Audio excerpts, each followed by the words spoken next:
ঘরে ঢুকে স্ত্রীকে কি দেবেন? সালাম দিবেন, আসসালামু আলাইকুম রহিমা, কেমন আছো সোনা? ঘরের দরজাটা খোলো না, আমি তোমার লেটনের বাপ, তোমার দিওয়ানা। বউ খুশি হয়ে দরজা খুলে দেবে। কথা বলেন ঠিক কি না? কিন্তু আমাদের ব্যবহারে এত মিষ্টি না, ভালো না। চিৎকার মারে ডাক দেয়, রুবেলের মাবে দরজা খোল, বেশি দেরি হলে দরজা ভেঙে ফেলে দেয়া, তোর পিঠের উপর আজকে যে হবি রে। ভিতর থেকে বউ বলে, এটা স্বামী না সেকেন্ড আজরাইল। আছে না? না, ও আবার বাইরে যা গল্প করে, আমার বউ আমাকে বাঘের মতো ভয় করে। বাঘ একটা পশু, জঙ্গলি জানোয়ার। তার মানে বইয়ের কাছে তুমি মানুষ হতে পারো না, হয়ে গেছো জানোয়ার। কথা কোন? বইয়ের কাছে বাঘ হয়ে লাভ আছে? জাগা মতো বাঘ হওয়া লাগবে, বইয়ের কাছে রোমান্টিক হওয়া লাগবে, বইয়ের প্রিয় মানুষ হওয়া লাগবে, বইয়ের ভালোবাসার মানুষ হওয়া লাগবে। কথা বলেন ঠিক না? এ যুবক, মনোযোগ দিয়ে কথাগুলো শোনেন। তাহলে বউকে সালাম দেওয়ার সাহস আছে তো? প্রথমে সালাম দেবেন। আশেপাশে লোকজন যদি না থাকে, বইয়ের হাতটা ধরে মুসাফা করবেন। কার হাত? এ যুবক, কার হাত? বইয়ের হাত, পাশের বাড়ির ভাবির হাত না, ধরলে ঝাঁটা দিয়ে পিটাবে। বইয়ের হাত ধরে মুসাফা করবেন। আর একেবারে যদি ময়দান ফাঁকা থাকে, কোলাকুলিও সেরে নেবেন। প্রথমে সালাম, এরপরে মুসাফা, এরপরে কোলাকুলি। একসাথে যদি তিনটা আমল করতে পারেন, আপনাদের দাম্পত্য জীবনের উপরে আসমান থেকে আল্লাহর রহমত নাজিল হবে। বলুন সুবহানাল্লাহ।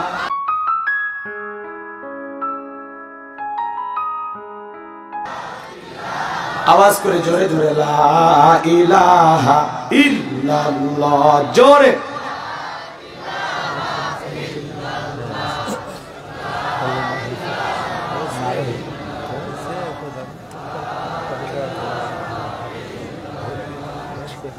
লা ইলাহা ইল্লাল্লাহ, জোরে লা ইলাহা। ফুলের বুকে থাকলে মধু ভ্রমর যেমন আসে, কোরআনের জ্ঞান থাকে বুকে সবাই ভালোবাসে। লা ইলাহা ইল্লাল্লাহ, জোরে।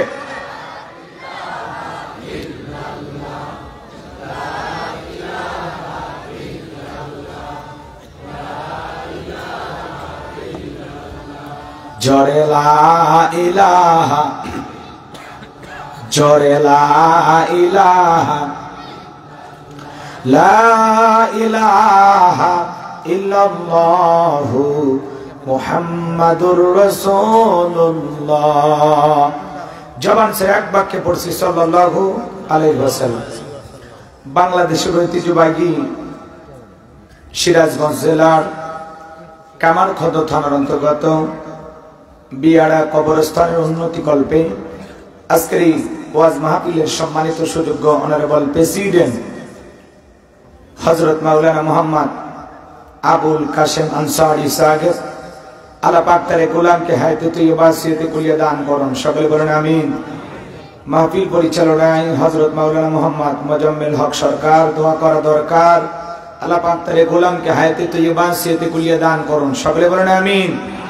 আজকের প্রোগ্রামের প্রধান অতিথি, বিশিষ্ট শিক্ষাবিদ, শ্রোতাভাজন ব্যক্তিত্ব, অত্র এলাকার কৃতি সন্তান জনাব মোহাম্মদ ফরিদুল ইসলাম টগর। আল্লাহ পাক তার গোলামকে হায়াতে তৈয়বা সিয়াতে কুলিয়া দান করুন, জাতির খেদমতের জন্য কবুল করুন। সকলে বলেন আমিন। আজকের মাহফিলে বিশেষ অতিথি জনাব এস.এম. শহীদুল্লাহ সবুজ, জনাব মোহাম্মদ আব্দুল মালিক খান। আল্লাহ পাক তার গোলামদের হায়াতে তৈয়বা সিয়াতে কুলিয়া দান করুন। সকলে বলেন আমিন। আলোচনাকে ধন্য করেছেন হযরত মাওলানা মোহাম্মদ মাসুদ রানা। কথা বলেছেন হযরত মাওলানা মোহাম্মদ সানোয়ার হোসেন আনসারী। কথা বলেছেন প্রবীণ আলোচক, চমৎকার কথা বলেছেন। শ্রদ্ধাভাজন ব্যক্তিত্ব জনাব হযরত মাওলানা আব্দুল বাসেত মোহাম্মদ বাচ্চু আনসারী সাহেব। সকল আলোচকের আলোচনা আল্লাহ পাক দ্বীনের জন্য, ইসলামের জন্য, কোরআনের ময়দানের জন্য কবুল করুন। সকলে বলেন আমিন। বয়স অনেক হয়ে গেছে, তারপরে চমৎকার কথা বলেন, সাজিয়ে গুছিয়ে ছন্দ আকারে নানান ধরনের কথা বলে যুবকদেরকে বোঝানোর চেষ্টা করেছেন, তাই না? চমৎকার কথা বলেছেন। আমরা দোয়া করতেছি আল্লাহ পাক যেন তাকে দ্বীনের খেদমতের জন্য কবুল করেন। সকলে বলুন আমিন। মঞ্চ উপস্থিত সম্মানিত উলামায়ে কেরাম, সামনে বসা পিতৃ সমতুল্য মুরব্বী বাবাজিরা, কলিজার টুকরা প্রাণপ্রিয় যুবক ভাইরা, ছোট ছোট সোনামানিকেরা, পর্দার আড়ালের সম্মানিত অবলা সরলা আবেদা সালেহা মা বোনেরা, প্রশাসনের সম্মানিত পুলিশের ভাইয়েরা, ডিবির ভাইয়েরা, জাতির বিবেক প্রিয় সাংবাদিক বন্ধুগণ, বিভিন্ন রাজনৈতিক দলের সম্মানিত নেতা কর্মী ভাইয়েরা, সবাইকে নিয়ে আরেকটিবার সালাম দিচ্ছি। আশা করছি সকলের সালামের জবাব জোরে সোরে দেবেন। আসসালামু আলাইকুম ওয়া রাহমাতুল্লাহি ওয়া বারাকাতুহু। আমরা শুকরিয়া আদায় করতেছি সেই মহান মনিবের দরবারে, আল্লাহ পাক সুবহানাহু ওয়া তাআলা অত্যন্ত দয়া করে, করুণা করে, মায়া করে, মহব্বত করে, ভালোবেসে, পছন্দ করে অত্র এলাকা থেকে কোনি কোনি গুণান্বিত করে, যাচাই বাছাই করে শুধুমাত্র কেবলমাত্র কোরআনুল কারীমের মহব্বতে আজকের মাহফিলে আসার বসার সুযোগ দান করেছেন। সে মহান রবের দরবারে সিজদাবনত চিত্তে কালিমাতু শুকর আদায় করে পড়ছি আলহামদুলিল্লাহ। লক্ষ কোটি দরুদ ও সালাম মানবতার শ্রেষ্ঠ বন্ধু বিশ্বনবী বিশ্বনেতা জনাবে আইয়ুবে জাহিলিয়াতের যুগে আগমন করে অসভ্য মানুষগুলোকে সভ্য বানিয়েছেন, অভদ্র মানুষগুলোকে ভদ্র বানিয়েছেন, কোরআন নামের সংবিধান দিয়া কোরআনের রাজ কায়েম করে সোনালী যুগ উপহার দিয়া মদিনার পাক ভূমিতে শায়িত আছেন। সে রাসূলের প্রতি কলিজা ভরা মহব্বত নিয়ে পড়ছি দরুদ ও সালাম। সকলেই পড়ুন সাল্লাল্লাহু আলাইহি ওয়াসাল্লাম। সম্মানিত ভাই, আজকের প্রোগ্রামে আসতে পেরে বসতে পেরে আপনারা খুশি না বেজার? কারা কারা বেজার দুই হাত তুলে দেখান তো দেখি। মাঝে মাঝে হাত তুলতেছে, না বুঝে হয় তাই না? আজকের মাহফিলে আসতে পেরে বসতে পেরে কারা কারা খুশি, মুখে নিয়ে হাসি আওয়াজ দেবে বেশি। আল্লাহ নামের এমন একটি স্লোগান দেবেন, এলাকায় যদি কোনো ইসলাম বিরোধী উই পোকা, সার পোকা, তেলা পোকা থাকে, ওদের কলিজায় যেন কম্পন সৃষ্টি হয়, এমন আওয়াজ তুলতে রাজি আছেন যারা?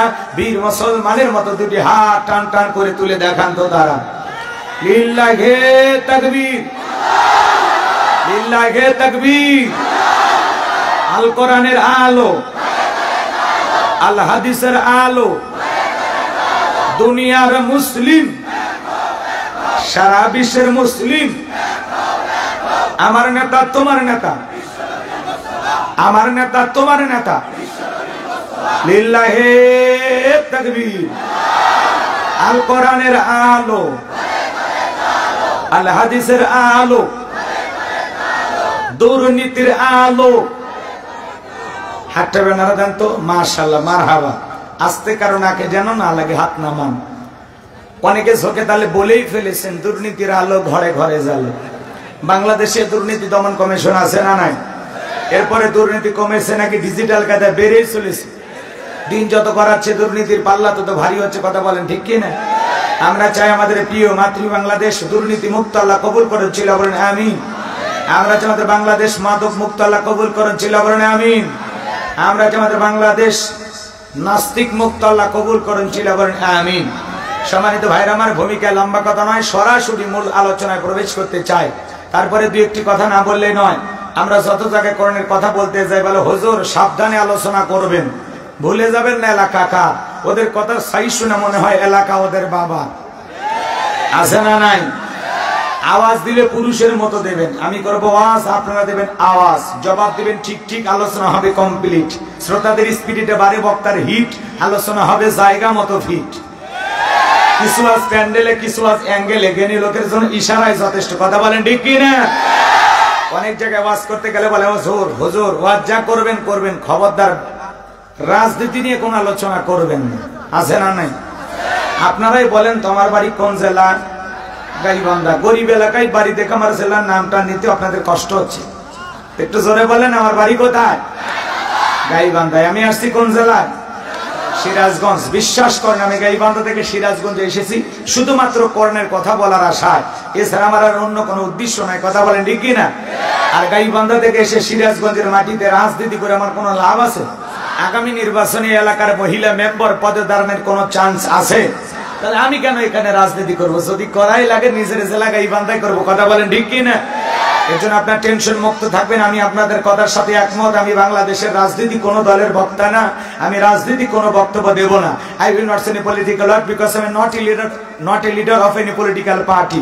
কারণ এখানে সব দলের লোক আছে, আছে না নাই? এখানে বসে আছেন আওয়ামী লীগ, বিএনপি, জাতীয় পার্টি, জামাত ইসলাম, জাসদ, বাসদ, চরমান, আরশিদ, জানাবিকে ভরপুরা, হাটহাজার ওলামা নিজামাত, তাবলিগ, পাবলিক, ওলামা লীগ, গণতন্ত্র, গণফোরাম, সুসমাজ, বিকল্পধার, এলজিবিটি, বিডিএম, নাগরিক শক্তি, বিপিএল সোসাইটি, 4 দল, 14 দল, 8 দল, 19 দল, 20 দল, ইসলাম, বিএনএফ, বাংলাদেশ কংগ্রেস, যে পর্যন্তই থাক। বাংলাদেশে কত দল? ভিপি নুরের আছে গণ অধিকার পরিষদ, তৈমুর চাচা খুলেছিল তৃণমূল বিএনপি, চাচা এখন কান্দে, চাচার হাতে মূলে ধরায় দিছে। কথা কন ঠিক কিনা? ওই চাচারও দুই একজন লোক এলাকায় থাকতে পারে, কথা বলেন ঠিক কিনা? এত দলীয় লোক যেখানে, আমি কি বোকা দলীয় আলোচনা করব? এই দিক থেকে যদি একটা দলের লোক গুতা মারে, ওই দিক থেকে আর একটা দলের লোক থানায় টেলিফোন করে, আমি হুজুর অবস্থা ভালো না খারাপ? অতএব আজকের মাহফিলে বাংলাদেশের রাজনীতি নিয়ে কোন আলোচনা করা হবে? বলেন, বাংলাদেশের রাজনীতি নিয়ে কোন আলোচনা করা হবে না।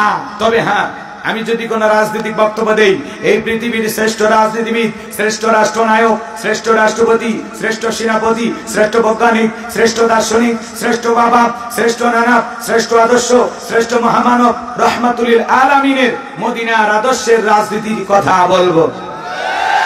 আমি যদি কোন রাজনৈতিক বক্তব্য দেই, খলিফাতুল মুসলিমিন আমিরুল মুমিনিন হযরত ওমর ফারুকের আদর্শের রাজনীতির কথা বলবো।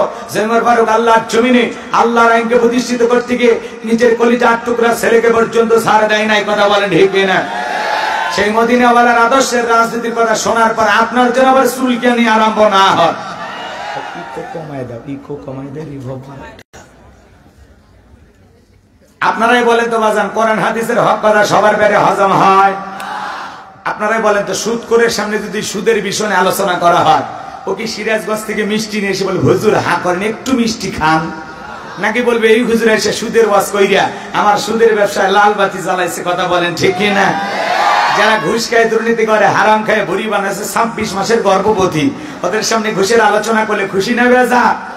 যারা বেনামাজি, নামাজ পড়ে আসার খাইয়া বইরে আল্লাহ সিজদা দেয় না, ওদের সামনে নামাজের ওয়াজ করলে খুশি না বেজা? যে সমস্ত মা বোনেরা বোরকা পরে না, পর্দা করে না, বুকে ওড়না পর্যন্ত নেয় না, জিন্সের প্যান্ট গেঞ্জি পরে রাস্তা দিয়ে হাঁটে যায়, পিছন দিক দিয়ে তাকালে মনে দুটো সুপারি গাছ দাঁড়িয়ে আছে, এরকম বেহায়া বেপরদা নারীর সামনে পর্দার আলোচনা করলে খুশি না বেজা?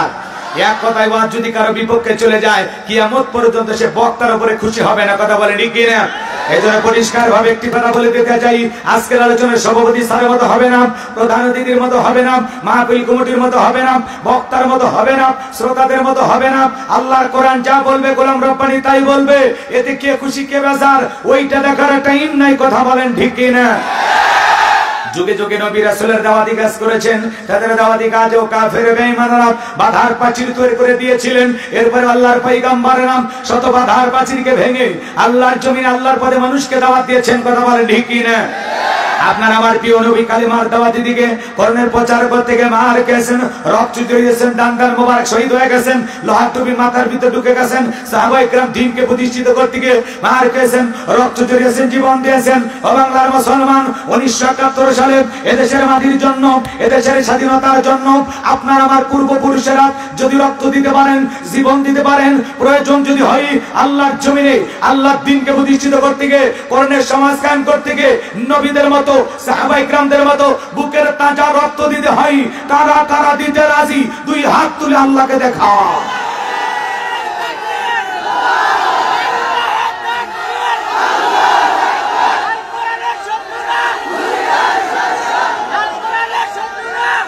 লিল্লাহি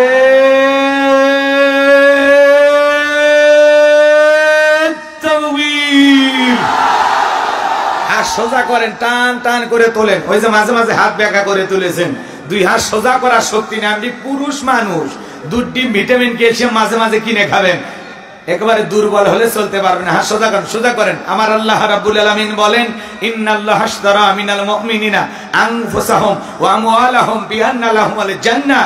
সূরা তাওবার 111 নম্বর আয়াতে আল্লাহ পাক জানায় দিলেন, নিশ্চয়ই মুমিন বান্দাদের জান মাল আমি আল্লাহ ক্রয় করে নিয়েছি, বিনিময়ে দেব জান্নাত। বলুন সুবহানাল্লাহ। তাহলে বলেন তো বাজান, আপনার আমার জীবনের মালিক কে? আপনার আমার সম্পদের মালিক কে? এই সিরাজগঞ্জের যুবকেরা ভালো করে বলো তো, এই জীবনের মালিক কে? প্রেম করবার প্রেমিকাকে পার্কে নিয়ে যা ডায়লগ দিবা, এ জীবন তোমার, তুমি শুধু আমার। ওরে হাইব্রিড যুবক, এই জীবনের মালিক কে? আপনার আমার সম্পদের মালিক কে? আল্লাহ দেয়া জীবন, আল্লাহ দেয়া সম্পদ আল্লাহর পথে খরচ করতে রাজি আছেন তো মুসলমান? রাজি আছেন তো ইনশাআল্লাহ? রাজি আছেন তো ইনশাআল্লাহ? বাম হাত নামান, শুধু ডান হাত তুলে রাখেন। আল্লাহ রাব্বুল আলামিন বলেন, ইল্লা সাহাবাল ইয়ামিন ফি জান্নাতি ইয়াতাসালুন। ডানপন্থী যারা জান্নাতের বাগানে থাকবে, তারা ডানপন্থী যারা আল্লাহর প্রিয়, তারা বলুন সুবহানাল্লাহ। কোনো কথা হবে না। কিছুক্ষণ আগেই বললেন হুজুর জীবন দিতে রাজি, রক্ত দিতে রাজি। আপাতত জীবন রক্ত দুইটার কোনোটাই দেয়া লাগবে না।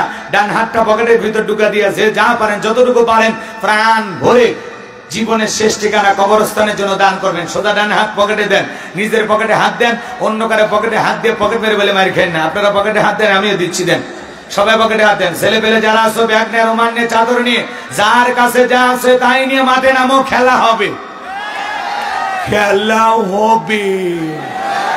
ছেলে পেলে আপনাদের মাঝে যাবে, সবাই প্রাণ ভরে দেন, সবাই দেন, আমিও দিচ্ছি, দেন সবাই দেন, সবাই দেন। আল্লাহ সবাইকে দেওয়ার তৌফিক দান করুন। জোরে বলুন আমিন, আরো জোরে বলুন আমিন।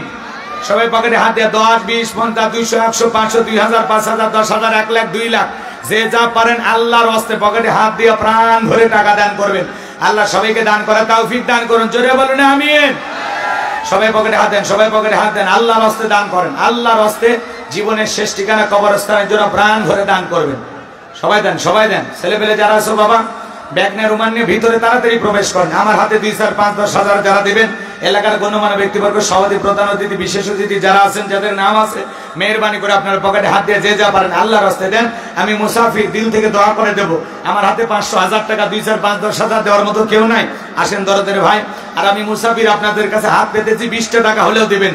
10 লাঠি 11 বোঝা, যে যা পারেন আল্লাহর রাস্তায় আপনার পকেট থেকে সর্বোচ্চ দান করার চেষ্টা করবেন। সবাই দেন 10, 20, 50, 200, 100, 500, সবাই পকেটে হাত দিয়া আল্লাহর রাস্তায় 2, 4, 5, 10,000 টাকা বের করে দেন। খবরদার কেউ যেন আবার বিড়ি ম্যাচ দিন না। 2014 সালে ওয়াজ করতে গেছিলাম রংপুর তারাগঞ্জ, ওই জায়গায় কালেকশন চলতেছিল। একজন ব্যাগের ভিতর দিয়েছিল 2 প্যাকেট বিড়ি, দিয়ে লিখে দিয়েছিল 1 প্যাকেট মাহফিল কমিটির আর 1 প্যাকেট বক্তা। কত বড় শয়তান চিন্তা করেন, এরকম দুষ্টামি করা যাবে না। সবাই পকেটে হাত দিয়ে আল্লাহর রাস্তায় টাকা বের করে দেন। মহিলা প্যান্ডেল আমার মা বোন যারা বসে আছেন, মা আমি জানি সিরাজগঞ্জের মা বোনদের দিল খুবই নরম, তারা অনেক ভালো। আল্লাহ মা বোনদেরকে বেশি করে দান করার তৌফিক দান করুন। জোরে বলুন আমিন। মহিলা প্যান্ডেলে যারা বসে আছেন, মা আপনাদের মাঝে চলে গেছে চাদর, বোরকার পকেট থেকে করে দেন, হালকা করে একটু আদর। মা বোনদেরকে আল্লাহ বেশি করে দান করার তৌফিক দান করুন। জোরে বলুন আমিন। তোমার একজন বান্দা ইয়ামিন দিয়েছে, নগদ 1000 টাকা আল্লাহ কবুল করেন, হায়াত বাড়া দেন, জিন্দেগির গুনাহগুলো মাফ করে দেন। জোরে বলেন আমিন। কি নাম? সানোয়ার ভাই ওয়াজু করছেন, টাকাও দিলেন, লিল্লাহি তাকবীর। হযরত মাওলানা মুহাম্মদ সানোয়ার হোসেন আনসারী, তার জন্য দোয়া না করি বাইরেতে যাইতে কি পারি। আল্লাহ তাআলা দানটা কবুল করে, বড় দানে শামিল করেন। এই দানে চলে লক্ষ লক্ষ টাকার মালিক বানায় দেন, দুনিয়া করে ইজ্জত সম্মান বাড়ায় দেন। জোরে বলেন আমিন।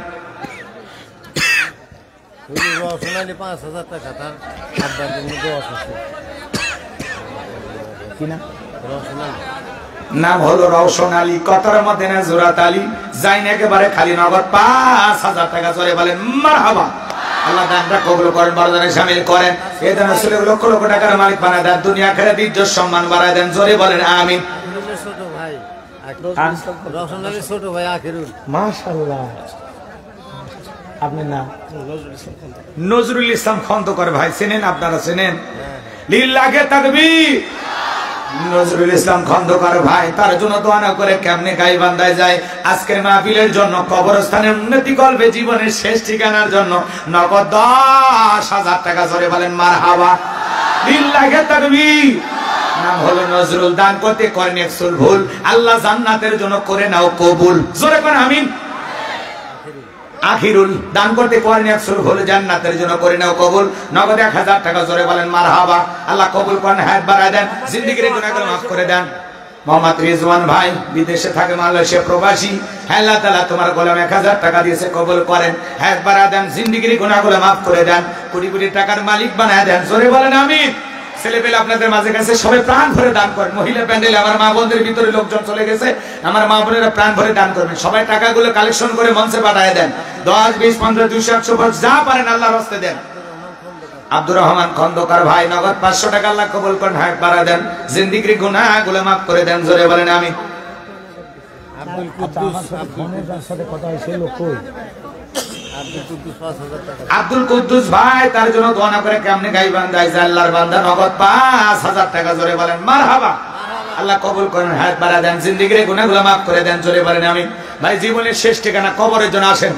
একদিন মাটির ভিতরে হবে ঘর, রে মন আমার মিশে বন্ধ দালান ঘর, একদিন মাটির ভিতরে হবে ঘর রে মন আমার, মিশে বন্ধ দালান ঘর। প্রাণ পাখি উড়ে যাবে পিঞ্জর সেরে,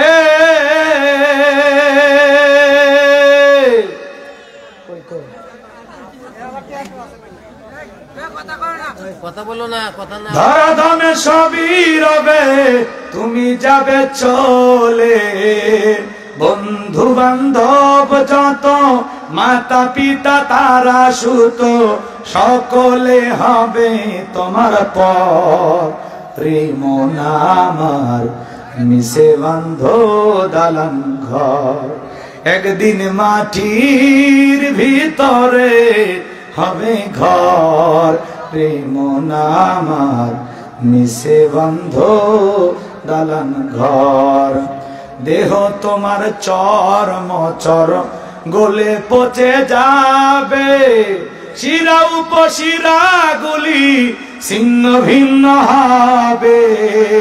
মন্ড মেরু দণ্ড সবই হবে খণ্ড খণ্ড, পড়ে রবে মাটির উপর।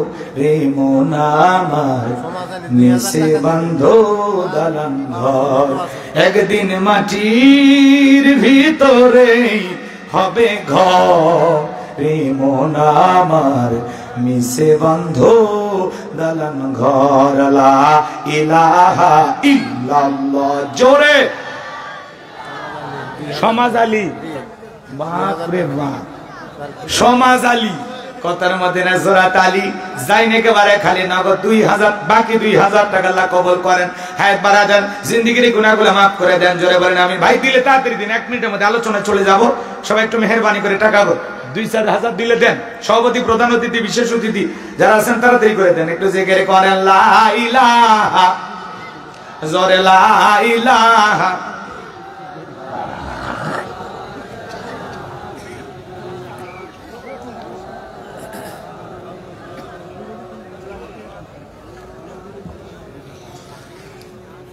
জোরে লা ইলাহা, জোরে লা ইলাহা।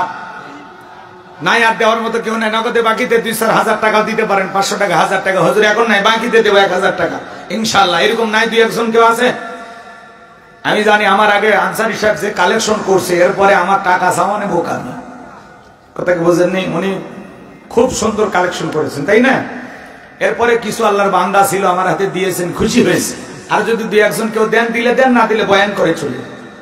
রাত অনেক হয়েছে ভাই, 11টা পার হয়ে গেছে। খুব দ্রুত আলোচনা করা লাগবে, গভীর রাত করা যাবে না। আজকে জুমার রাত, সবাইকে নামাজ পড়তে হবে। ফজরের নামাজ কাজা করার কোনো সুযোগ নেই। জি, কয় লাখ? 50,000।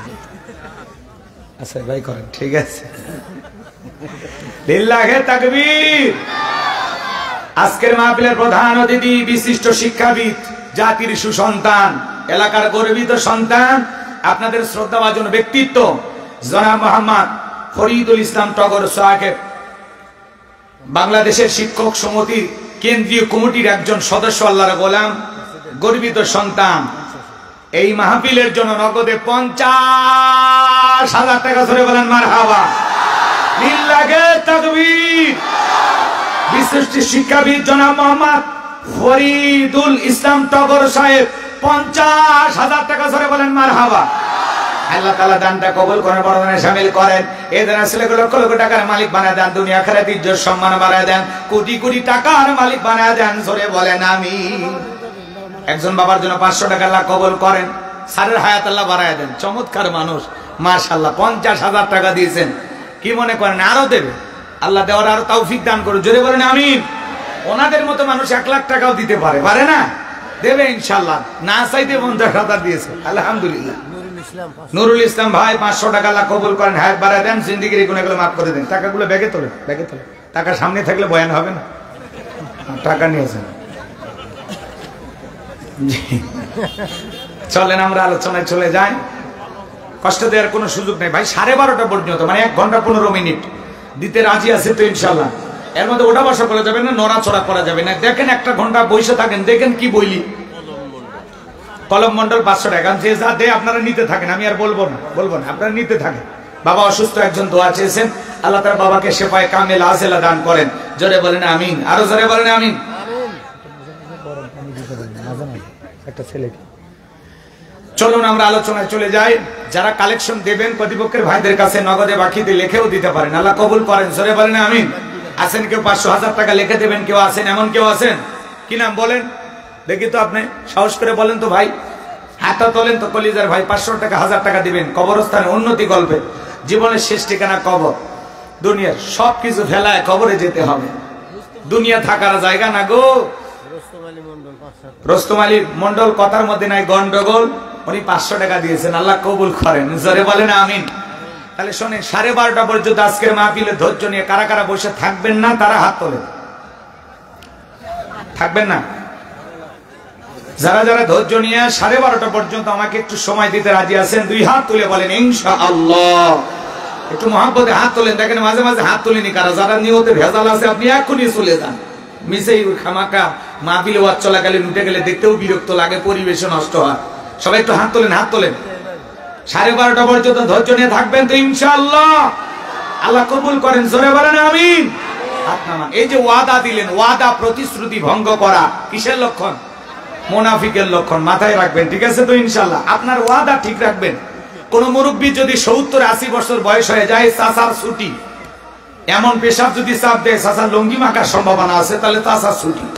কিন্তু অবিবাহিত কোন যুবক যদি উঠতে চায় পেশাব করার অজুহাতে, মোবাইলে ছবি তুলে রাখবেন, মেয়েকে বুড়ি বানায় রাখবেন, তাই এরকম অসুস্থ ছেলের সাথে বিয়ে দেবেন না।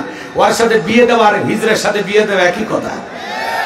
কোন পুরুষ যুবক উঠতে পারে না, পেশাব লাগবে সিরাজগঞ্জ, অজা পেশাব করবে ঢাকায়, ওইটা হলো পুরুষ।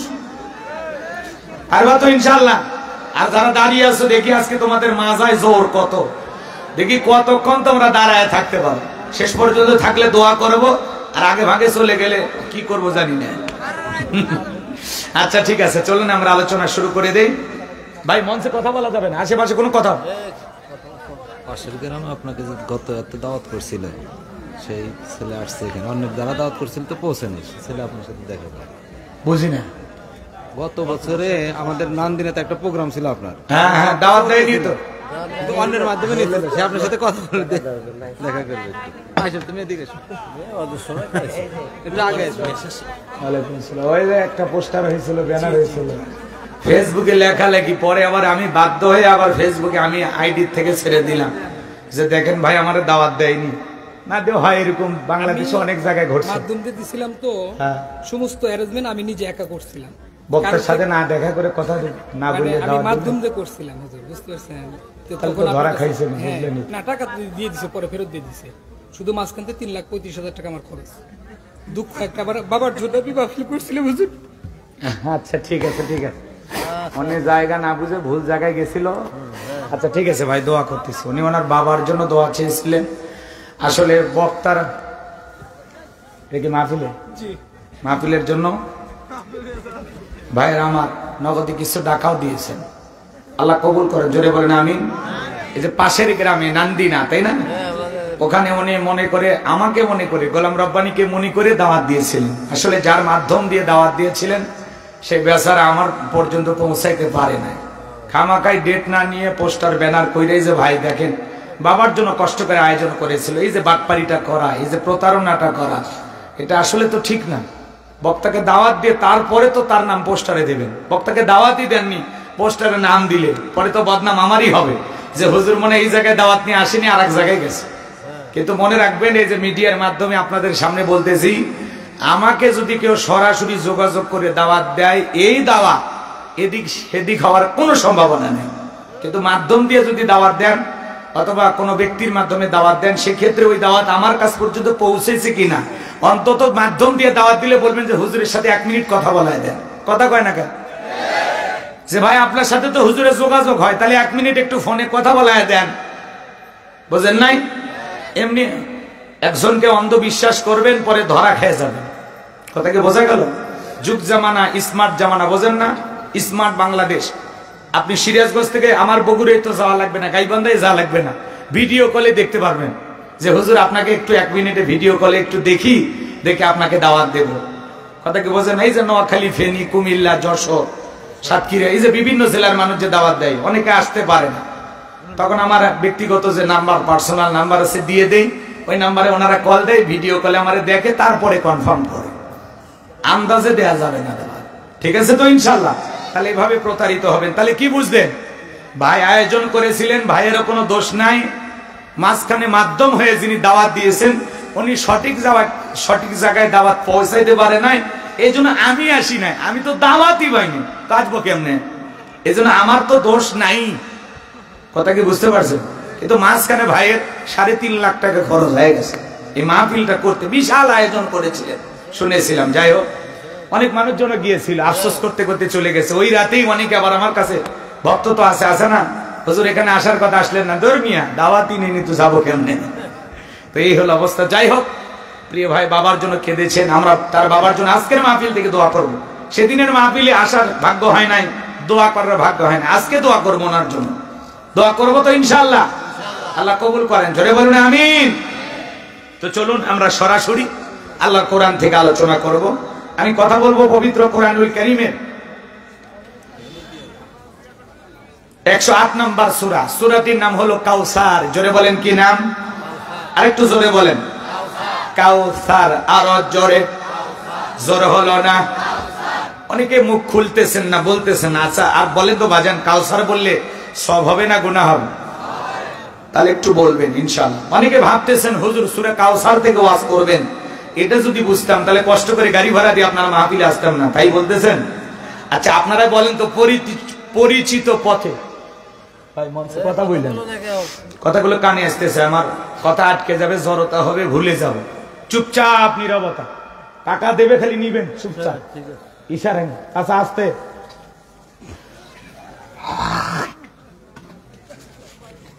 এদিক খেয়াল করেন। পরিচিত পথে, পথ চলতে সহজ হয় না কঠিন হয়? কথা কয় না। পরিচিত মানুষের সাথে কথা বলে ভালো লাগে না খারাপ লাগে? পরিচিত পথে পথ চলতে যেমন সহজ হয়, পরিচিত মানুষের সাথে কথা বলে যেমন ভালো লাগে, ঠিক বক্তা কোনো পরিচিত আয়াত বা সূরা থেকে আলোচনা করলে এইটা শুনে আরো বেশি ভালো লাগে। কারণ যেই জিনিস যত বেশি জানা আছে, চর্চা কমে না বাড়ে? বলেন, চর্চা কমে না বাড়ে? তো সূরা কাউসারের তাফসীর আপনারা হয়তোবা যেভাবে শুনেছেন, আমি হয়তোবা সেভাবে বলতে পারবো না। আজকে আমি যেভাবে বলবো হয়তোবা আপনি সেভাবে শোনেন নাই। এজন্য কথায় আছে, এক একটা ফুলের এক একটা সুঘ্রাণ। কথা বলেন ঠিক কিনা? এজন্য আসুন একটু মহাব্বতে কোরআনকে ভালোবেসে আমরা সময় দেওয়ার চেষ্টা করি। কোনো ভূমিকা নাই, এদিক সেদিক কোনো কথা নাই, ডাইরেক্ট আলোচনা। একটু জবান ছেড়ে সবাই আমার সাথে তেলাওয়াত করুন। আউযু বিল্লাহি মিনাশ শাইতানির রাজীম। বিসমিল্লাহির রাহমানির রহিম। বিতাড়িত মুর্দার শয়তানের কাছ থেকে আল্লাহ পাকের কাছে আশ্রয় প্রার্থনা চাচ্ছি। পরম করুণাময় দয়ালু আল্লাহ তাআলার নামে শুরু করছি। সূরার নাম কাউসার। কোরআনুল কারীমের 108 নম্বর সূরা। মোট আয়াত আছে 3টি, রুকু আছে 1টি। বিশ্বনবীর মক্কার জিন্দেগিতে এই সূরাটি নাজিল হয়েছে। একটু জবান ছেড়ে সবাই আমার সাথে তেলাওয়াত করুন। ইন্না আ'তাইনাকাল কাউসার ফাসাল্লি লিরাব্বিকা ওয়ানহার ইন্না শানিয়াকা হুয়াল আবতার। আল্লাহু আকবার। যে কোনো সূরা বা আয়াতের তাফসীর করতে হলে কোন প্রেক্ষাপটে, কোন সময় রাসূলের উপরে সে আয়াতটি বা সূরাটি নাজিল হয়েছে, সেই নাজিলের প্রেক্ষাপট জানা দরকার আছে না নাই? আরবিতে বলা হয় শানি নুজুল। যদি শানি নুজুল আলোচনা করা হয় তাহলে তাফসীর বুঝতে সহজ হয়। বলুন সুবহানাল্লাহ। তাহলে নবীজির উপরে কোন সময় আল্লাহ তাআলা সূরা কাউসার নাজিল করেছেন, সেই সময়টা একটু তুলে ধরা দরকার আছে না নাই? সেই প্রেক্ষাপটটা কেমন ছিল জানা দরকার আছে না নাই? একটু গভীর মনোযোগ দিয়ে শুনবেন বাজান গো আমার। বিশ্বনবীর প্রিয় সাহাবী হযরত আনাস রাদিয়াল্লাহু তাআলা আনহু বলেন, আমরা রাসূলের চারপাশে বসা, আমি তাকায়া দেখি নবীজির মনটা ভীষণ খারাপ, মুখটা মলিন, চোখের কোনা দিয়া অশ্রু ঝরতেছে। হযরত আনাস দেখে বলেন, কিছুটা সময় অতিবাহিত হয়ে যাওয়ার পর আমি তাকায় দেখি আমার বিশ্ব নবী মুস্কি মুস্কি হাসতেছেন, বলুন সুবহানাল্লাহ। হযরতে আনাস ডেকে বলেন, নবী গো, এই মাত্র দেখলাম আপনার মনটা খারাপ, মুখটা মলিন, চোখের কোণা দিয়ে অশ্রু ধরতেছে, আবার আপনি কেন মুস্কি হাসেন? আমার আপনার নবী কেন কাঁদেন, কেন হাসেন? এর পেছনে রহস্য আছে না নাই? আপনার আমার নবীর মনটা কেন খারাপ, বিশ্ব নবীর চোখের কোণায় কেন পানি? কারণ হলো নবীজির কলিজার টুকরা ছেলে সন্তানগুলো জন্মগ্রহণ করে আর একে একে ছেলে সন্তানগুলো মারা যায়। ইব্রাহিম মারা যায়, আবুল কাসেম মারা যায়, তাহের মারা যায়। বলেন তো বাজান, সন্তানগুলো জন্মগ্রহণ করে যদি একে একে মারা যায়, বাবা হিসাবে নবীর মনেও কষ্ট লাগে কি না? আপনার আমার নবীর সন্তানগুলো মারা যায়। নবীর কাছের চাচা নাম হলো আবু লাহাব, ডেকে বলে, ভাতিজা, তোমার বংশে ভাতিজানো কেউ থাকলো না, তুমি একটা লেজ কাটা, তুমি একটা নির্বংশ, জোরে কন্যা উজুবিল্লাহ। একে তো সন্তান হারানোর ব্যথা, অন্যদিকে আপন মানুষদের সমালোচনা। নবীজির মনের কষ্ট কমে না বাড়ে? আরো জোরে বলেন, কমে না বাড়ে? বাজান গো আমার, আপনারাই বলুন, আল্লাহ না করুক আপনার আমার সন্তান যদি মারা যায়, কাছের আত্মীয় স্বজনদের উচিত বিপদের দিনে সান্ত্বনার বাণী শোনানো। বাবা তুমি সবর করো, ধৈর্য ধারণ করো, জীবন মৃত্যুর মালিক আল্লাহ। আল্লাহ সন্তান দিয়েছে, আল্লাহ নিয়েছে, তুমি মন খারাপ করো না। আল্লাহ যদি চায় বছর ঘুরতে আবারও তোমাদের কোল আলোকিত করে সন্তান দুনিয়াতে আসবে। কথা বলেন ঠিক কি না? কাছের মানুষদের উচিত বিপদের দিনে সান্ত্বনা দেওয়া, কিন্তু বিশ্বনবীর চাচা আবু লাহাব এতটাই খারাপ, সান্ত্বনা দেওয়া তো দূরের কথা, ডেকে বলে, ভাতিজা, তোমার বংশে ভাতিজানোর কেউ থাকলো না, তুমি একটা লেজ কাটা, তুমি একটা নির্বংশ, জোরে কর নাউজুবিল্লাহ। এই কথাগুলো বলে, হাত খুঁড়ে বলে, নানান ধরনের কথা বলে রাসূলের সমালোচনা করে আর আমার নবীজিকে কষ্ট দেয়। একে তো সন্তান হারানোর ব্যথা, আবারও সমালোচনা। বলেন তো বাজান, নবীজির মনের কষ্ট কমে না বাড়ে? ভালো করে বুঝবেন, আপনার আমার বিশ্বনবীর সন্তানগুলো কেন শিশুকালে বিদায় নিল? একটা ছেলে সন্তানও কেন জীবিত থাকলো না? অনেক পয়গম্বরের ছেলে জীবিত ছিল, কিন্তু বিশ্বনবীর একটা ছেলে সন্তানও কেন জীবিত থাকলো না? শিশুকালে তারা কেন বিদায় নিলেন? একটা ছেলেও যৌবন পর্যন্ত আল্লাহর দুনিয়াতে কেন জীবিত থাকলো না? এর পিছনে কারণ আছে না নাই? নবীজির ছেলে সন্তানগুলো শিশুকালে বিদায় নেওয়ার পিছনে কারণ আছে তিনটি। জোরে বলেন, কয়টি? রাসূলের উম্মত হিসেবে জানতে মনে চায় না, নবীর ছেলে সন্তানগুলো কেন জীবিত থাকলো না? কি সেই তিনটি কারণ? কারা কারা শুনবেন একটু হাত তুলে দেখান। লিল্লাহি তাকবীর। হাত নামান। কিসের রহস্য, কি সেই তিনটি কারণ? যদি আমি বলতে চাই তাহলে 3 নাম্বার আয়াতের আলোচনা শুরু করা লাগবে। আমি কি 1 নাম্বার আয়াত বাদ দিয়ে 3 নাম্বারে চলে যাব? কথা বলেন না কেন? নাকি 3 নাম্বার আয়াত পর্যন্ত থাকার ধৈর্য আছে আপনাদের? থাকবেন তো ইনশাআল্লাহ? একটু মনোযোগ দিয়ে শুনবেন বাজান গো আমার। বিশ্বনবীর ছেলে সন্তানগুলো কেন জীবিত থাকলেন না, কেন তারা শিশুকালে বিদায় নিলেন? নবীর উম্মত হিসাবে জানার দরকার আছে না নাই? আজকে নবীর আলোচনা অনেক জায়গায় করতে গেলে অনেকের ভালো লাগে না, বিরক্ত লাগে, আছে না না? নবীর সম্মান মর্যাদা অনেক কপাল পরা উম্মত আজও জানে না। এক জায়গায় যা বললাম, ভাই বলেন তোমাদের নবীর নাম কি? বলে হুজুর আব্দুল কাদের জিলানী। পীর সাহেবের নাম মুখস্থ আছে, কিন্তু বিশ্ব নবীর নামটা জানে না। এমন কপাল পরা মুসলমান আছে না নাই? আছে না ভাই? রসুলের আলোচনা সেই মজলিস থেকে যদি আপনি উঠে যান, তাহলে রসুলের প্রতি 100% ভালোবাসা কি আপনার আছে? তাহলে যারা রসুলকে ভালোবাসে, রসুলের মহব্বত যাদের কলিজায় আছে, এরা মাজার সোজা করে বাড়িতে যাইতে পারবে না। কথা বলে ঠিক কি না? এখানে নবীর আলোচনা হবে, নবীকে নিয়ে কথা হবে। সেই মজলিস থেকে উঠে আপনি কই যান? আপনি ওয়াদা দিয়েছেন, ওয়াদা ঠিক রাখবেন, ঠিক আছে তো ইনশাআল্লাহ? নিজেকে মুনাফিক বলে পরিচয় দেবেন না। আল্লাহ আমাদের বুঝ দান করুন। জোরে বলুন আমিন। অল্পতে বুঝে নেবেন, বেশি চিল্লাপাল্লা আমি করব না, সংক্ষিপ্ত কথা বলবো, দোয়া করে দেব। আমার ভাইরা, যে কথা বলতে চাচ্ছিলাম, গভীর মনোযোগ দিয়ে কথাগুলো শুনে যাবেন। একে তো সন্তান হারানোর ব্যথা, আপন মানুষদের সমালোচনা, অন্যদিকে সাহাবায়ে কেরাম যারা ইসলাম ধর্ম গ্রহণ করে, কাফের বেঈমান তাদের উপর নির্যাতন জুলুম চালায়। হযরতে বেলাল তখনও কালেমা পড়ে মুসলমান হন নাই, বিশ্বনবী কালেমার দাওয়াত দেয়। এই কথা শোনার পর হযরত বেলাল বিশ্বনবীর কাছে উপস্থিত হয়ে গেলেন। আমার নবী দারুল আরকামে বসা, রাত্রি বেলা হযরতে বেলাল বিশ্বনবীর কাছে উপস্থিত হয়ে যাওয়ার পর নবীজির চেহারা মোবারকের দিকে তাকাইয়া ডেকে বলেন, নবী গো, আপনার চাইতে সুন্দর মানুষ আমি জীবনে কোনোদিন দেখি নাই। সুবহানাল্লাহ জোরে বলবেন না? আপনার আমার নবী কতটা সুন্দর ছিলেন জানেন? হযরতে জাবের রাদিয়াল্লাহু তাআলা আনহু বলেন, পূর্ণিমার রাত আমি রাসূলের বাড়িতে গিয়েছিলাম, সেদিন দেখেছিলাম চাঁদ উদয় হয়েছে দুইটা, একটা চাঁদ আসমানে আর একটা চাঁদ জমিনে। আমি আসমানের চাঁদের দিকে একবার তাকাই, জমিনের চাঁদের দিকে আরেকবার তাকাই। হযরতে জাবের রাদিয়াল্লাহু তাআলা আনহু বলেন, ওই আকাশের পূর্ণিমার চাঁদের চাইতে আপনার আমার নবীকে বেশি সুন্দর মনে হয়। সুবহানাল্লাহ বলেন। আপনার আমার নবী কতটা সুন্দর ছিলেন জানেন? আম্মা জান আয়েশা ডেকে বলেন, যারা ইউসুফ নবীর চেহারার দিকে তাকাইয়া আপেল কাটতে আঙ্গুল কেটে ফেলে দিয়েছিল, ওরা যদি বিশ্ব নবীর চেহারা মোবারকের দিকে তাকাইতো, শুধুমাত্র আঙ্গুল নয়, আঙ্গুল কাটতে কাটতে হাত কাটতে কাটতে কখন যে নিজের কলিজা কেটে দুভাগ করে দিত, মুহূর্তের জন্য টের পাইতো না। আপনার আমার নবী এতটাই সুন্দর। আম্মা জান আয়েশা আরো বলেন, ও দুনিয়ার মানুষ, তোমাদের একটা সূর্য আছে, আমি আয়েশার একটা সূর্য আছে। তোমাদের সূর্য উদয় হয় দিনের বেলায়, আর আমি আয়েশার সূর্য উদয় হয় রাতের বেলায়। বলুন আল্লাহু আকবার।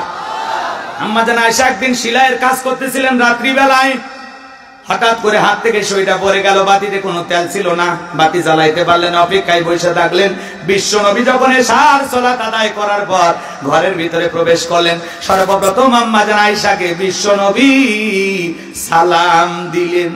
নবী ঘরে ঢুকে স্ত্রীকে কি দিলেন? আরো জোরে। উম্মতের বাড়িতে আমল থাকা দরকার আছে না নাই? নবী ঘরে ঢুকে তার প্রিয়তম স্ত্রীকে সালাম দিলেন। এই আমল প্রত্যেকটা উম্মতের ঘরে ঘরে চালু করার দরকার আছে না নাই? তাহলে ঘরে ঢুকে আপনাকে আমাকেও আমাদের বিবিদেরকে সালাম দিতে হবে। ঘরে ঢুকে স্ত্রীকে কি দেবেন? সালাম দিবেন। আসসালামু আলাইকুম রহিমা, কেমন আছো সোনা? ঘরের দরজাটা খোলো না, আমি তোমার লেটনের বাপ, তোমার দিওয়ানা। বউ খুশি হয়ে দরজা খুলে দেবে। কথা বলেন ঠিক কি না? কিন্তু আমাদের ব্যবহারে এত মিষ্টি না, ভালো না, চিৎকার মারে ডাক দেয়, রুবেলের মাবে দরজা খোল, বেশি দেরি হলে দরজা ভেঙে ফেলে দেয়া, তোর পিঠের উপর আজকে যে হবি রে। ভিতর থেকে বউ বলে, এটা স্বামী না সেকেন্ড আজরাইল। আছে না না? ও আবার বাইরে যা গল্প করে, আমার বউ আমার বাঘের মতো ভয় করে। বাঘ একটা পশু, জঙ্গলি জানোয়ার, তার মানে বইয়ের কাছে তুমি মানুষ হতে পারো না, হয়ে গেছো জানোয়ার। কথা কন, বইয়ের কাছে বাঘ হয়ে লাভ আছে? জাগা মতো বাঘ হওয়া লাগবে, বইয়ের কাছে রোমান্টিক হওয়া লাগবে, বইয়ের প্রিয় মানুষ হওয়া লাগবে, বইয়ের ভালোবাসার মানুষ হওয়া লাগবে। কথা বলেন ঠিক না? এ যুবক, মনোযোগ দিয়ে কথা বলা শোনেন। তাহলে বউকে সালাম দেওয়ার সাহস আছে তো? প্রথমে সালাম দেবেন, আশেপাশে লোকজন যদি না থাকে বইয়ের হাতটা ধরে মুসাফা করবেন। কার হাত? এ যুবক, কার হাত? বইয়ের হাত, পাশের বাড়ির ভাবির হাত না, ধরলে ঝাঁটা দিয়ে পিটাবে। বইয়ের হাত ধরে মুসাফা করবেন। আর একেবারে যদি ময়দান ফাঁকা থাকে কোলাকুলিও সেরে নেবেন। প্রথমে সালাম, এরপরে মুসাফা, এরপরে কোলাকুলি, একসাথে যদি তিনটা আমল করতে পারেন, আপনাদের দাম্পত্য জীবনের উপরে আসমান থেকে আল্লাহর রহমত নাজিল হবে। বলুন সুবহানাল্লাহ। আজকে মানুষ সংসার জীবনে সুখী না অসুখী, রসুলের চারটা রোমান্টিক সুন্নাত প্রত্যেকটা পরিবারের মুসলমানেরা যদি আমল করে, বিশ্বাস করেন বাজান, পারিবারিক জীবনে রসুলের চারটা সুন্নাত যদি আমল করতে পারেন, আপনাদের দাম্পত্য জীবনে কোনোদিন বিচ্ছেদ হবে না, তালাক ঘটবে না। চিৎকারে মেরে বলুন আল্লাহু আকবার। কয়টা সুন্নাত? আরো ধরে বলেন কয়টা? কারা কারা শুনবেন একটু হাতটা তুলে দেখান তো দেখি। আল্লাহ কবুল করেন, সরে বলুন আমি। এখন সন্ধ্যায় বিয়ে করে সকালে উঠে তালাক দেয়, সংসার জীবনের শান্তি নাই। এজন্য শান্তি পেতে হলে ভালো করে বলছেন রসুলের এই চারটা সুন্নাত কি কি, শুনতে মনে চায় না? যদি আমি এখনই শুরু করি তাহলে আলোচনা এলোমেলো হয়ে যাবে। একটু ধৈর্য নিয়ে বসেন, শেষের দিকে মনে করে দিবেন, বলে দিব ইনশাআল্লাহ। আল্লাহ কবুল করেন, জোরে বলেন আমিন। আমার ভাইরা ভালো করে বোঝার চেষ্টা করবেন, কেমন নবীর উম্মত আপনি আমি জানেন। আম্মা জান আয়েশা ডেকে বলেন, নবীজি আমাকে সালাম দিয়ে ঘরে প্রবেশ করলেন। যুবক রে, এই সালাম তোমার স্ত্রীকে তোমাকেও দিতে হবে। পারবা তো ইনশাআল্লাহ? সাহসী পুরুষ হওয়া লাগবে। আসসালামু আলাইকুম প্রথম সালাম দিলে বউ আবার বলবে কারে সালাম দিলে?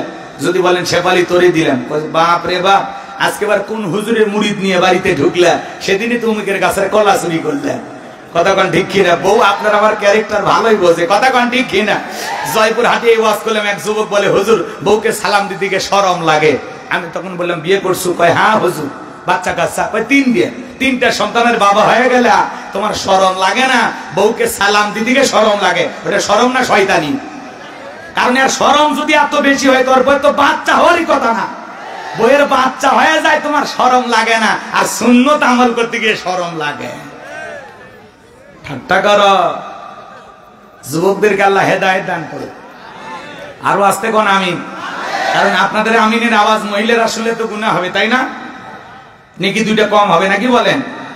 একটু পুরুষের মতো আওয়াজ দিন বাজান গো। আমার যে কথা বলতে চাচ্ছিলাম, আম্মা জান আয়েশা রেখে বলেন, নবীজি যখন ঘরের ভিতরে প্রবেশ করলেন, নবীজির চেহারার আলোতে সুইটা কই পড়ে আছে আমি পরিষ্কার দেখতে পেয়েছি। বলেন সুবহানাল্লাহ। কেমন নবী পাইছি, নবীর সম্মান মর্যাদা কত জানেন? যেই নবী হা বললে পুরো পৃথিবীবাসীর জন্য আল্লাহ পাক হালালে পরিণত করে দেয়। আল্লাহু আকবার বলেন।